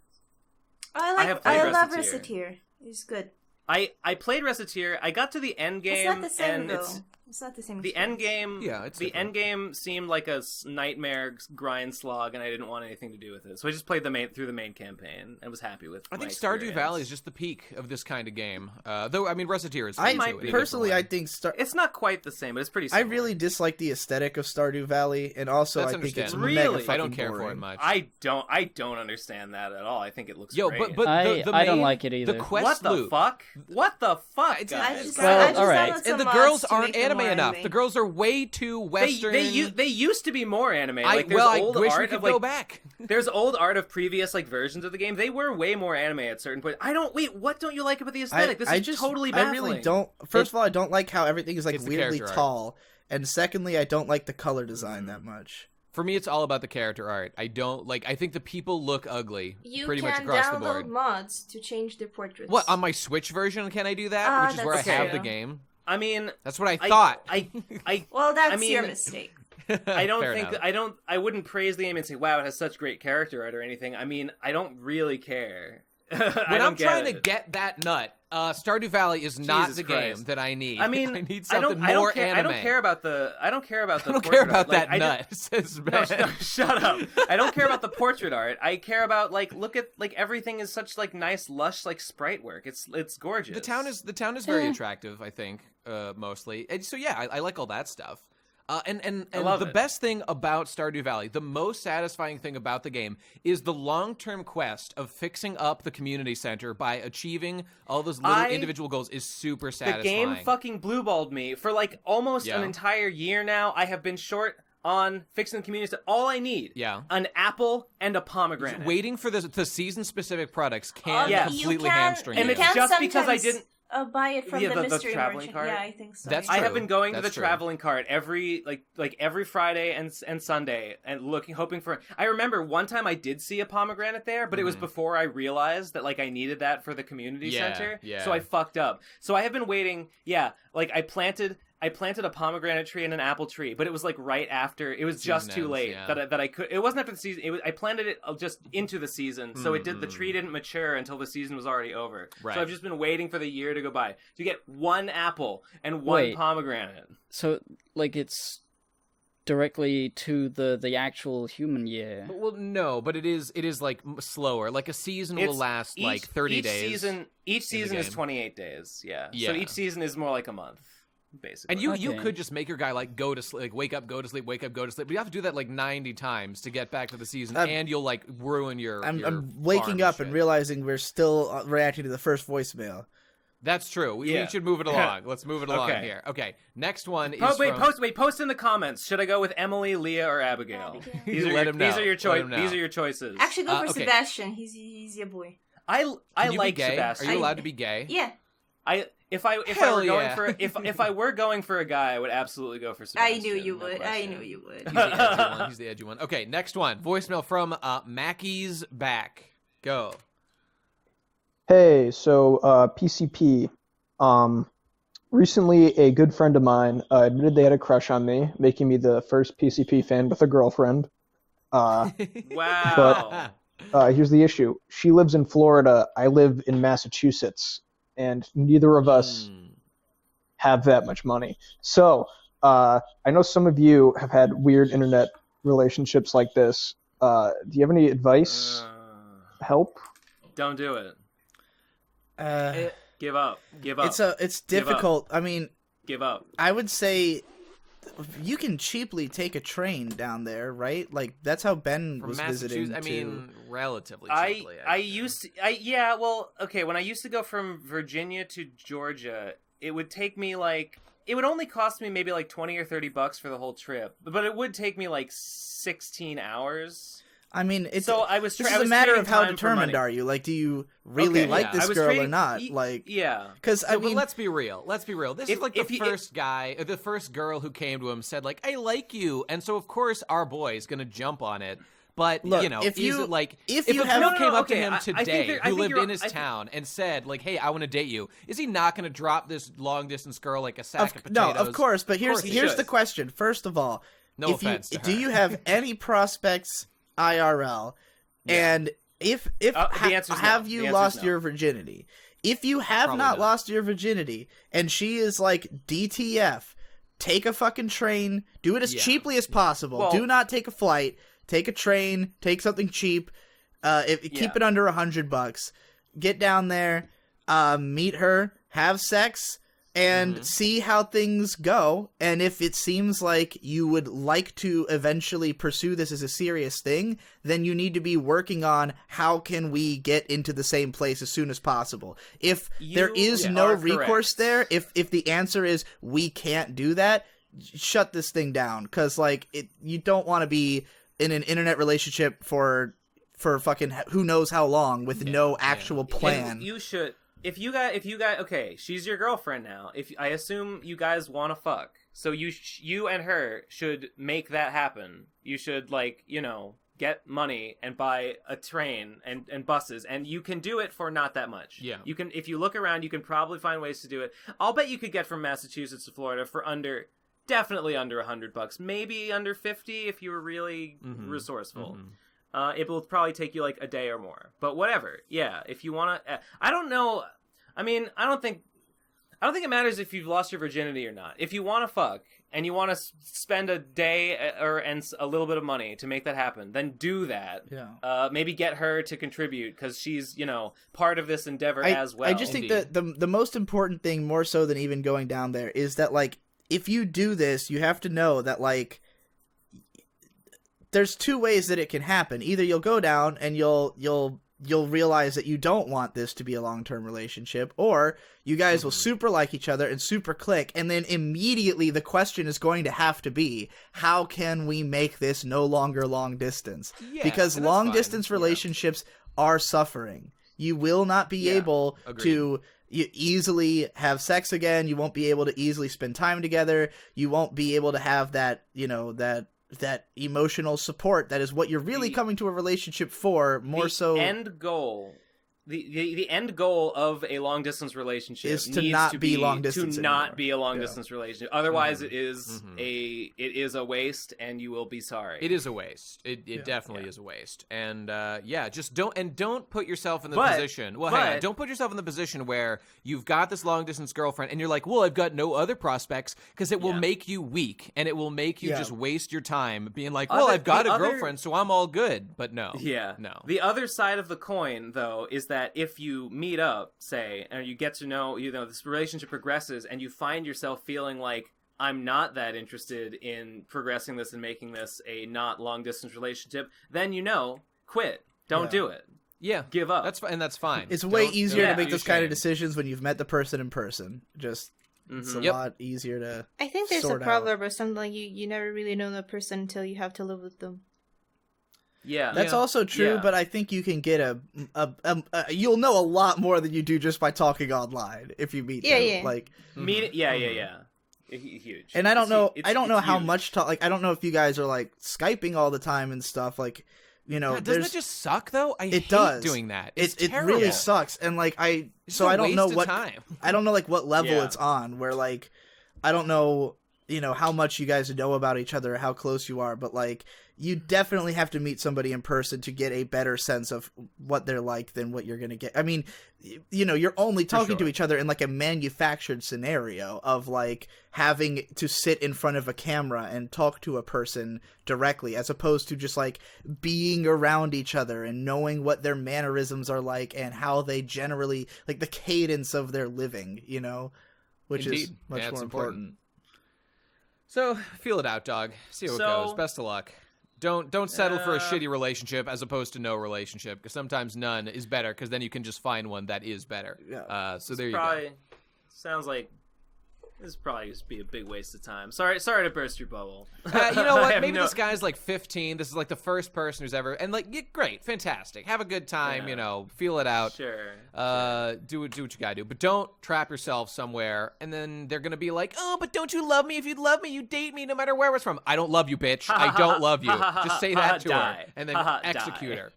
Curb Stomper. All right. Next voicemail. On that note, let's get to the next one. Hell yeah. Hell yeah. MGTOW for life. This is from Rupt, and it's coded as super important. So let's see what that's about. Where the fuck are you, Defu? Where are you? Please, Devu. Where's the food? What the fuck is this guy? I don't fucking care about no one but Devu. What the fuck? Agreed. There's the voice of the people. They clamor for Devu. Devu messaged me on Discord a while ago, and I was like, hey, wow, a message from Devu. Cool. I should really read that and get back to him, and then I forgot to do that. So, sorry, Devu. He sent us a secret friends-only video. I won't even spill the beans. Did you guys get sent this as well? Wait, this was it, and I forgot to actually watch it. I responded with an exact quote, heh, dope. And I stand by it. I stand by that message. I won't even say what it is, but it is hilarious. I'm a bad person. Agreed. Okay. Yeah. Devu has just been, offline for a while. Yep.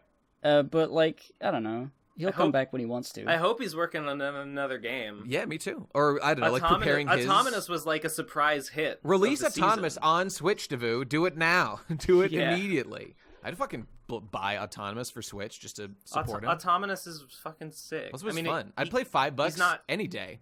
He's not going to get it on Switch. What are you talking about? Whatever, dude. Get it on Steam then. They'll take anything. They'll take whatever garbage they can. He could get it on Steam. I thought it was fun as hell.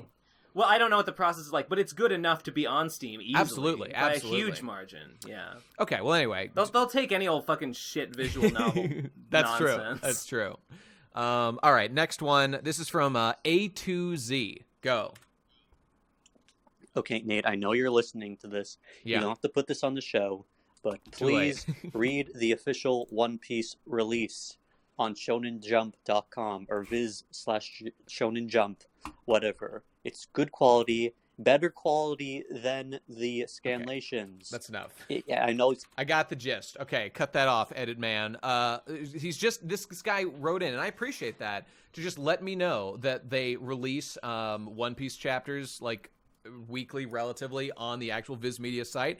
After hearing this, I went and read it, and it does look quite good. The problem is, however, they take, the new chapter has been out for several days, and they have not released it on the website yet. So you'd be fucking hamstrung if you were depending on this for doing, the pod decast or anything.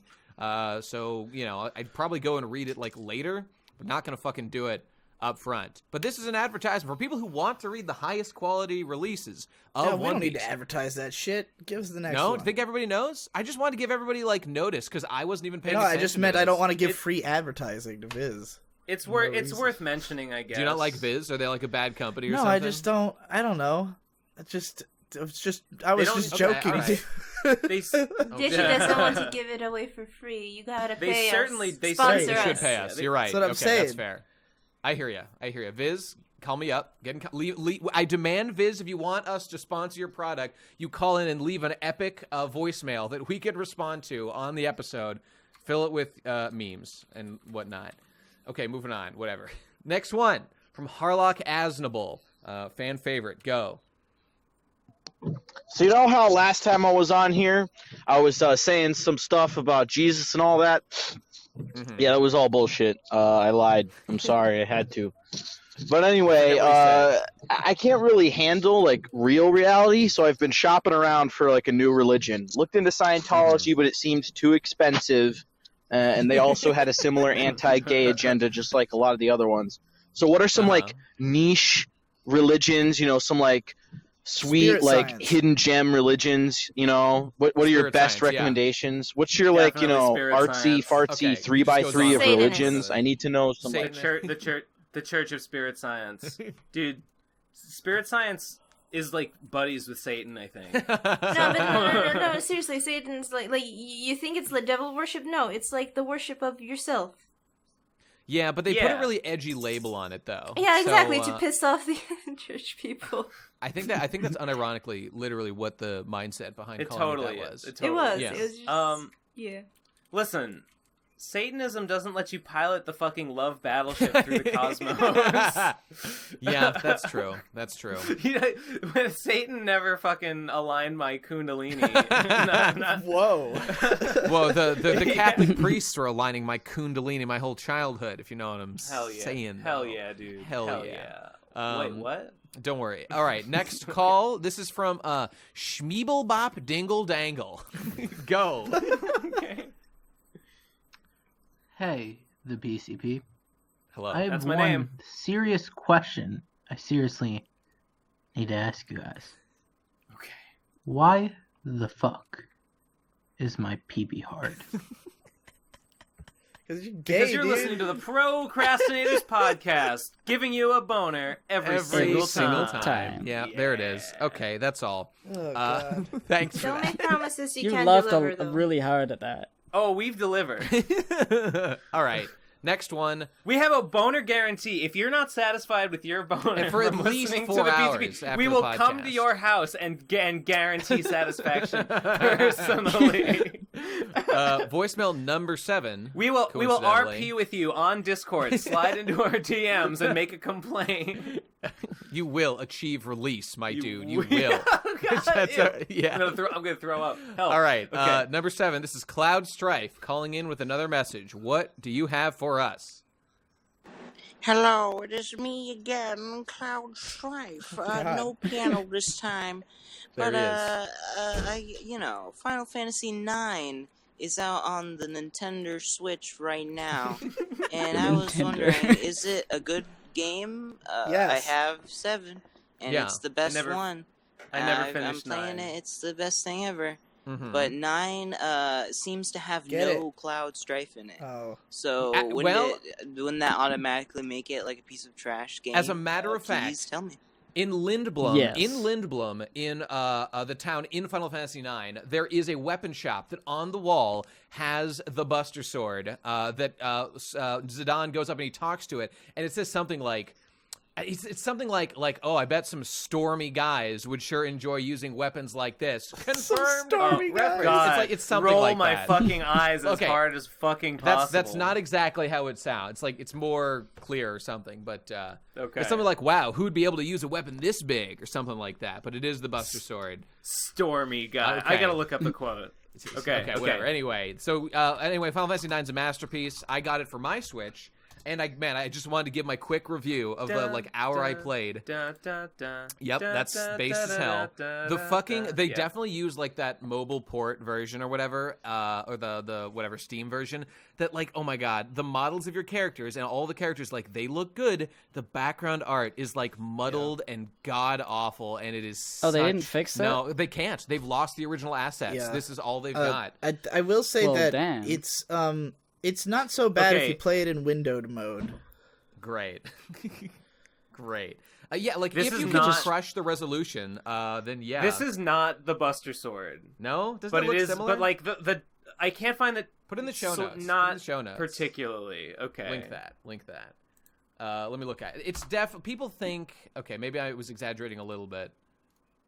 Whatever, it's close enough. Apparently he says something that is sort of a reference to the size of Cloud's sword, but these are not Buster Okay, you Swords. know what? I was wrong, but there definitely was a reference there. Okay, but whatever, doesn't matter. Next voice. Point is, it's a great game, so go play it. How Go many play of it. these do we have Anyway, left? next voicemail.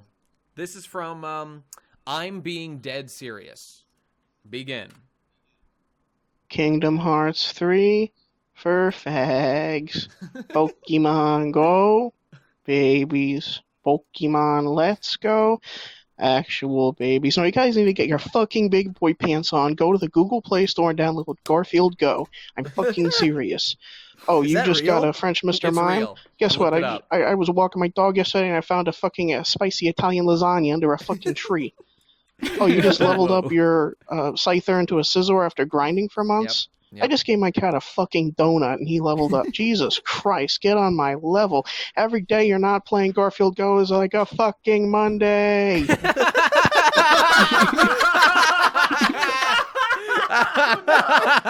Fuck, man. It's real though.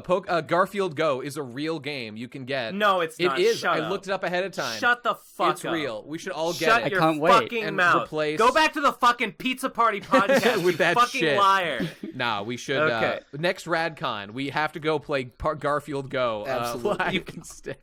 I just want to say I checked my shelf. Mm-hmm. I do have Final Fantasy IX on the PlayStation 1, so I can see it. Oh, you'll properly. see it looking good. But the thing is, though, like the problem is that they're using, I think, the same visuals from the background of Final Fantasy IX, but like because that like resolution has improved so much, they're able to render like the models at a much higher resolution, but like the background art is like pre-rendered art and stuff. I've seen it's not even that the new version looks worse than the old game. It's just weird.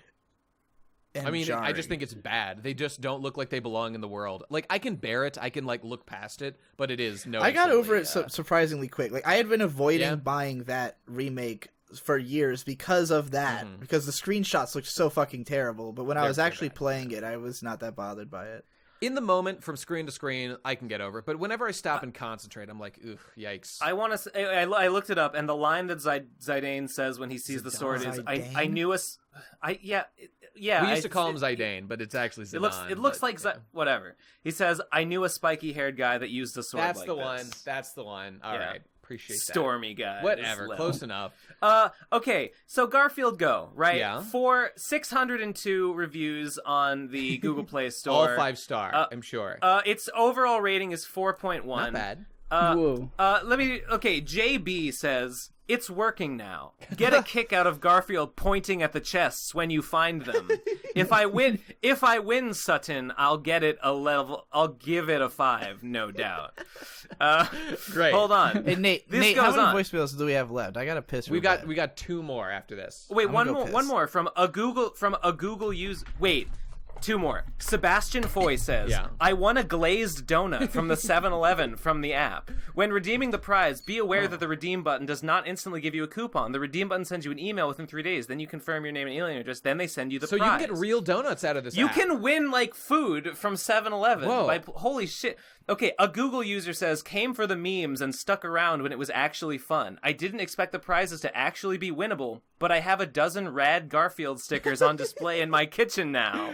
Not bad. Pokemon Go ain't got me shit for stickers or donuts. One more. Dr. Robanto TV Productions Films gives it 5 out of 5 stars and says, this game literally saved my life. Wait, he was starving to death and he needed that glazed donut. Garfield Go is the actual pinnacle of human achievement and should only be spoken if positively. If you're a fan of angelic experiences, download this masterpiece today. Yeah, he's memeing us. All right. Okay. That's pretty incredible, though. Okay, all right. Next, sorry. Okay. I've got it. You downloaded it. You got it. registering. We should all play. Maybe it's Garfield Community Day today. Oh, I was gonna say every Monday is Community Day, but it's like anti-Community Day. You like lose money if you log in on a Monday. I want to announce that I did go out for Swine Up Day, and I did attain Brunswick? Many delicious swine. I didn't name any of them Brunswick. Brunswick's Too dead, obvious, Nate. too You obvious. have to let go. Yeah, you have to let go. He's gone. Okay. However, I do have the lucky mammoth swine that Munchie traded me when it was just a pillow swine, and its name is Beef and Barley. What's a shiny guy look like? Is like blue? It's kind of brownish green. It's not good. It's not a great shiny. Okay, let's move on. There was 3 more total. This is Prune Man. Prune Man, hit us. Go. Hey, Nathan/Nathaniel, I can't believe that the fucking supposed best guy ever doesn't even know that the optimal food to make you poop is fucking prunes! Or prune juice, even! It fucking gets that shit flowing right the fuck out, and you're fucking sitting in the hospital paying fucking I don't know. money you don't even need to, just so you can feel like, oh, I'm safe, I'm protected. Meanwhile, there's a perfect home remedy that's been there your whole life, if not longer. And prunes are even fucking good. They taste good. So just eat them. God damn it! I took actual laxatives and it wasn't doing shit. So I have never eaten a prune in my entire life. I've had some prunes. I like them. They're good. I think they're actually quite tasty. Prunes are nice. I like them too. I'm curious about them. Get a jar of dried prunes. They're kind of like apricots. Well, they're real good. Sadly, they're not keto. Oh, but we'll see. Well, to hell with them. Yeah. Fucked. There's some nice. What's that? You know those people who makes the raisins with the lady with like the sunburst behind her. You know what I'm talking about? Oh, Sunburst. yeah. Sunburst. No, yes. Minute Maid. No, Minute Maid. Minute Maid. Oh, well, okay. Whatever it was. They make like a big cardboard tub of dried prunes, and I would fucking snack on those all day. Mom used to get them. They were delicious as hell. Recommended. Okay, but anyway, I should fucking just go buy some of those right now. Okay, next mail. 2 more. This is from Cool McChill. Commence. Oh, Sunmaid. It's Sunmaid raisins. Okay. Hey, members of the PCP. I was just wondering, how do all of you relax? Now, this is largely geared towards, like, Hippo or Digi or Nate, people who do review channels, because I've noticed recently that even though I enjoy video games, I've started being hypercritical of them and trying to unpack them, etc., figure out why I feel the way I do towards all of them, take an analytical mindset. And this has led to me being just stressed all the time because I no longer have an outlet to just wind down when I want to. That's even if you play a good game. I guess he's saying he's turned on his analysis meter so high that it's given him the shakes and the shimmies. This is a place where it's difficult for me to relate to a lot of people because I hear people say things like that, or that they're stressed out by like negativity, and I get like people tell me all the time like that they wish I would have like less negative takes on things. I don't find, like, to me it's fun to be negative, to be analytical. Like, it's just my natural state. It doesn't make me necessarily like, I mean, granted, there's lots of shows that like, or games that I will just stop playing very quickly because they are, you know, because I'm analyzing it and I think it's bad and I don't want to play it anymore. But like, I don't find the state of, I guess because I don't force myself to continue playing those things if they're bad, like I'll just switch to something else, and to me the fun is in constantly burning through as many things as possible, looking for something good, and then, you know, getting to experience something really great because I didn't stop myself to, you know, play every fucking bad game or watch every bad show. Instead, I just burned through all those until I found something truly amazing.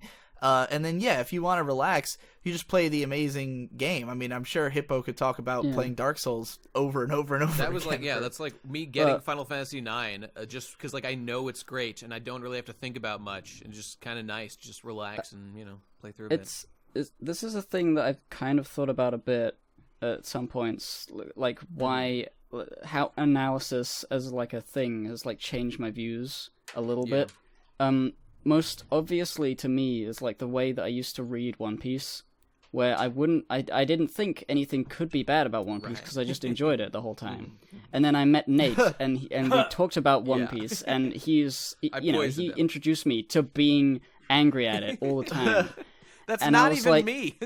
But I know but it's like you have criticisms and I never used to have them. And now that I read One Piece, there was a bit of a time when I was like worrying, like, oh, am I gonna be a nitpicky bitch?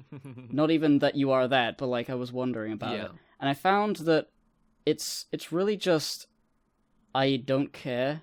Like you can make yourself not care about things. You can make yourself just be cool with anything. Yeah. You know what I think? Like the reason I liked analysis in the first place was just to understand why I like what I like, so that I can explain it to people.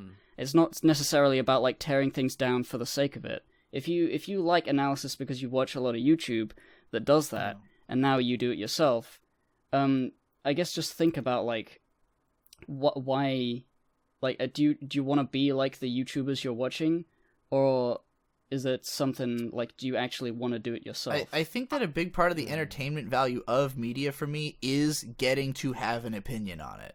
Like, that is what I'm, like, coming to it for, is, like, I'm gonna watch this, and I'm gonna have an opinion, and it's gonna be great, you know? And then, like, if it's bad, I can go, oh, man, I can explain why this is bad. That's gonna be a lot of fun. Or if it's great, I can't wait to brag about how great this show is and tell everybody to go watch it. It's like, I can't lie that now that I do YouTube stuff, when I see something and I like have something I think is really interesting to say, that's very exciting that I'm gonna get to share it like with people, and I'm like, hell yes. And that's why it frustrates me when there are people who are like, oh, I find your negativity depressing or something. I'm like, if you're finding it depressing, you shouldn't be watching these videos, because I'm finding it fun. I'm doing this because it's exciting, and it's like I get to look at something and I get to explain why I feel a way about a thing, and that's always fun. It doesn't matter if it's negative or positive feelings, you know? And you know, I just realized I didn't really answer his question, like how to relax. Yeah, none of us have. It's well, a little bit. I mean, there was a time when I was like, I wouldn't play a game unless I wanted to make a video on it, or unless I thought I could make a video on it. Now I don't really do the video stuff anymore, so it's easier to just pick up something and play it for fun. But before that, I would relax by just, I don't know. I don't think I doing relax. Something else, honestly. Well, see, that's why I'm graying rapidly. That I honestly think. See, same. This is the thing. I was gonna say at first, like, I totally am with you, Digi, on like, it's just fun for me to like experience things and have opinions, like good or bad or whatever, and like just that part of the analyzing process is really enjoyable to me. But what I kind of feel like it's like a larger issue. Like what this reminds me of is like Sam Harris talks a lot about like the like mental strain put on us just by interacting with like social media in general. And like what I think this is maybe cost of like, it's like that shonen trope of like, we're activating our latent potential, but at the cost of our lifespan. We're eating away at it to achieve extra 10,000 super points.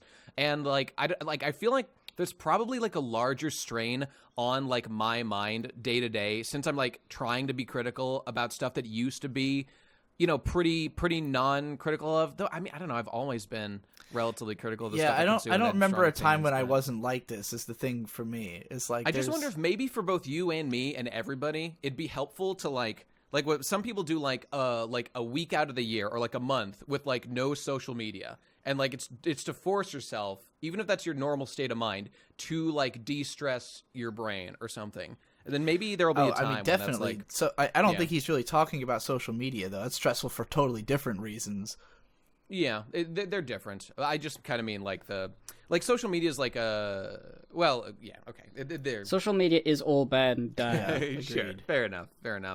So I mean, I guess I'd just say, yeah, I've always wanted to try. I've never done this, but like taking time off from like pretty much like a real vacation of like putting down the phone, not like going out of your way to like keep up with, you know, whatever, like if you're a review guy, because like that's the context you said. Oh, like, guys, you know what? I realize I'm wrong. I haven't answered this question. Smoke weed, obviously. That's how that's the number one. Because you reminded me, because I went on sort of a vacation for Christmas. You know, I went to May's house for the holidays, and I was just like, I showed up with in my mind, I was like, I'm not going to plan anything. There's no stress. All the videos I needed to come out are out. I'm not worried about work. I'm not worried about getting home. I'm not worried about anything going on. I'm just going to sit on this couch, smoke, vape a bunch of weed, and watch Christmas specials. And I ended up, the funny thing about it is that even in that mind state, I tend to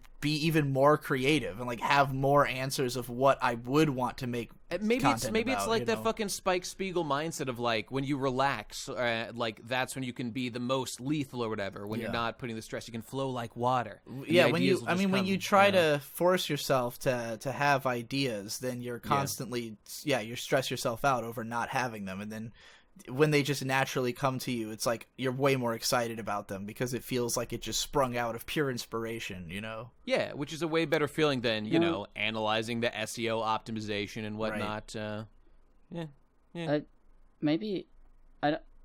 trying to think, because like I don't feel like I've had that many stress moments where I'm like, I need to relax. I think I'm just normally chill, and it doesn't take much to get me feeling okay. Like I just go outside and I feel all right. Well, I'll give this guy like some advice, since he specifically mentioned like being a YouTubesman or whatever your project is. What I'd say is it's important to have dedicated downtime, which I don't have, but I should. Yes. So if you work 5 days a week, you should maybe 1 day a week. I don't even want to do this, but like to those who want to like optimize their living situation, literally force yourself to do no work, maybe for like, I don't know, a weekend, like every weekend. That's like a part of why day. I love going out to eat, because it's like I can just put everything aside and be like, I'm going out on this venture to go get food and enjoy myself, and no other thoughts need to enter my brain in this time, you know? Yeah. But like for me, every day, it's taken me a while to get my upload schedule back to it, and people are waiting for the next Weago and whatnot. So like it's on my mind all the time. As soon as a video comes out, there's like a few seconds of peace, and then I'm thinking it's time to think about the next one immediately. And that's just the nature of the beast. Well, and that's the nature of YouTube being like so much work for so much relatively low pay. Yeah, unless you're one of the tip-top people are just getting used to getting used to doing all that work. Yep, it's not for everybody. It's not for everybody. Possibly not for the vast majority, including me. I think it's unhealthy for everyone. Yeah, I mean, I'm not a full-time YouTuber. Maybe it will not work well with my psychology. We'll find out one of these days. So yeah, I don't know. Just give yourself breaks. And try to turn off the YouTube stuff no matter what. I don't know. That's my thought. And we've got this fucking Garfield game is still loading. I don't know whether it's ever gonna load. Do we still have more of these bad boys? We've got one final voicemail to listen to, and this one, boy. Let me just preface this. This is actually a series of 4 voicemails that were sent in, called "Sex with the Young," Part 1 through 4, basically. No. And I'm sparing you the first 3. Because they are not necessary, and I'm just going to show off the last one. Can you? Okay. Yeah, I'll give you the. It starts out. Sex with the Young Part 1 is Vic Mignogna calling in to let us know that excellent. He's very excited to be. Wait, who's Vic calling in? Mignogna? Current voice actor dealing with some allegations right now, unproven, but he's a notable definitely oddball. true though. And but it was very funny to watch. Like yesterday during your stream, you're just like, he's a rapist. No one's accused him of rape. He's a rapist. No one is even accused. And May is like, we probably shouldn't like sling like accusations. I said, Yeah. hey, I'm just a parody character. I have no. Indeed. None of this is liable in any way. Right. But I know what I believe. Fair enough. Notable unconvicted monster, Vic Mignogna. Indeed. Slipped through the legal cracks, as it were, by not committing the crime, in quotations. I have no idea what the beef with Vic Mignogna is right now, but whatever. It doesn't matter. I mean, the beef should be that he has the most annoying voice of all time. You'll like voicemail number 2. Otherwise watchable dubs. Edward Elric called in Part 2 to let us know that he has a terrible voice and that he Al, I want to save Al. So that not really relevant to Sex with the Young, but whatever. Yeah. Number 3 was Donatello calling in to let us know that he is picking up the mantle of Sex with the Young and he's running with that. And now here we are, the final chapter. By the way, if people have a link to the SoundCloud, you can go listen to these. I don't know if they have a link to it. I put them all up there. But in any case, here's the final chapter of Sex with the Young finale. Go. Also, hashtag kick Vic and fucking punch Todd purely because of their terrible, squealy, annoying, high-pitched, gay boy, sissy boy, pussy boy, fuck boy, femmy ass, queer ass, shitty voices. Seriously. Not any of their sexual misconduct. No, God forbid. I mean, but the fact that the anime dubbing industry let their performances continue on for the amount of time that they did is actually despicable. And you should all be fucking ashamed of yourselves. Hard agree. Seriously, why can't we get more like baritone range skinny anime dudes like Steve Bloom as Spike Spiegel? Come on, I'm right here, Donatello. Why aren't they knocking on old Donatello's door? Like, why aren't they fucking calling me up to play Spike in the live action Cowboy Bebop Netflix? Come on. My father forced me to be a ninja, but all I've ever wanted to be was an actor. And I've never once gotten a role. This is it. This is why I must go to Sakura-Con and raid. I forgot. A large part of the narrative here was that Vic and Al and Donnie were all going to Sakura-Con 2009. Okay. Forgive me for forgetting it. So he'll be there, guys. At a Sakura-Con near you. That's right. Vic is in the Sakura-con. He's the voice. Yeah, at the he does end. the voiceover. He's the staple. I think he like arranged the whole thing. I could be wrong about that, but I know he's. Wait, is he in the legendary Sakura-con? Yeah, he is the voice at the end. That's like, you should go to Sakura-con. Yep. Oh, yeah. Whoa! I had no idea. Oh, yeah. I had no Oh idea. yeah, big time. There's no saving him. He really hit the big time. With that one. All right, well, that's it. That's all the voicemails. We're done for the day, people. Patreon.com at last / the Pro Crastinators podcast. Is that in the URL? It is a podcast. But is that in the URL of the? I'm gonna say no, but check the fucking link below. I can't remember right now. Give us $5 for all the bonus episodes. Dreamcast was out. Oh, I almost forgot. I had a really spooky dream. Okay, there's the full story. You just heard it right there. That's all you need to know. Last night, I had a spooky dream that I forgot to mention. No, I had it after. I had a spooky dream after. Save the it for Dreamcast 2, Ben. No one gives a shit. It reminded me that I have a certain kind of dream that I forgot to go into. We'll do Dreamcast 2, and I'll talk about those. Okay, great. Yeah, I want to talk about this one because this was legitimately terrifying. But nonetheless, patreon.com / the Procrastinators podcast. I can't remember. SpeakPipe, give us your voicemails, and follow us at TBCrastinators on Twitter. Thanks for being here, everybody. We will see you next week. And wait a minute, is this the first episode where we now have a new editor? Okay, no, this is probably still edited by us, but the contest is over now, if I remember correctly. Yes, this was the finale. So if you're hearing this, you have until the end of today to get your entry in. Okay, I'm glad I remembered that. #PCP editor contest.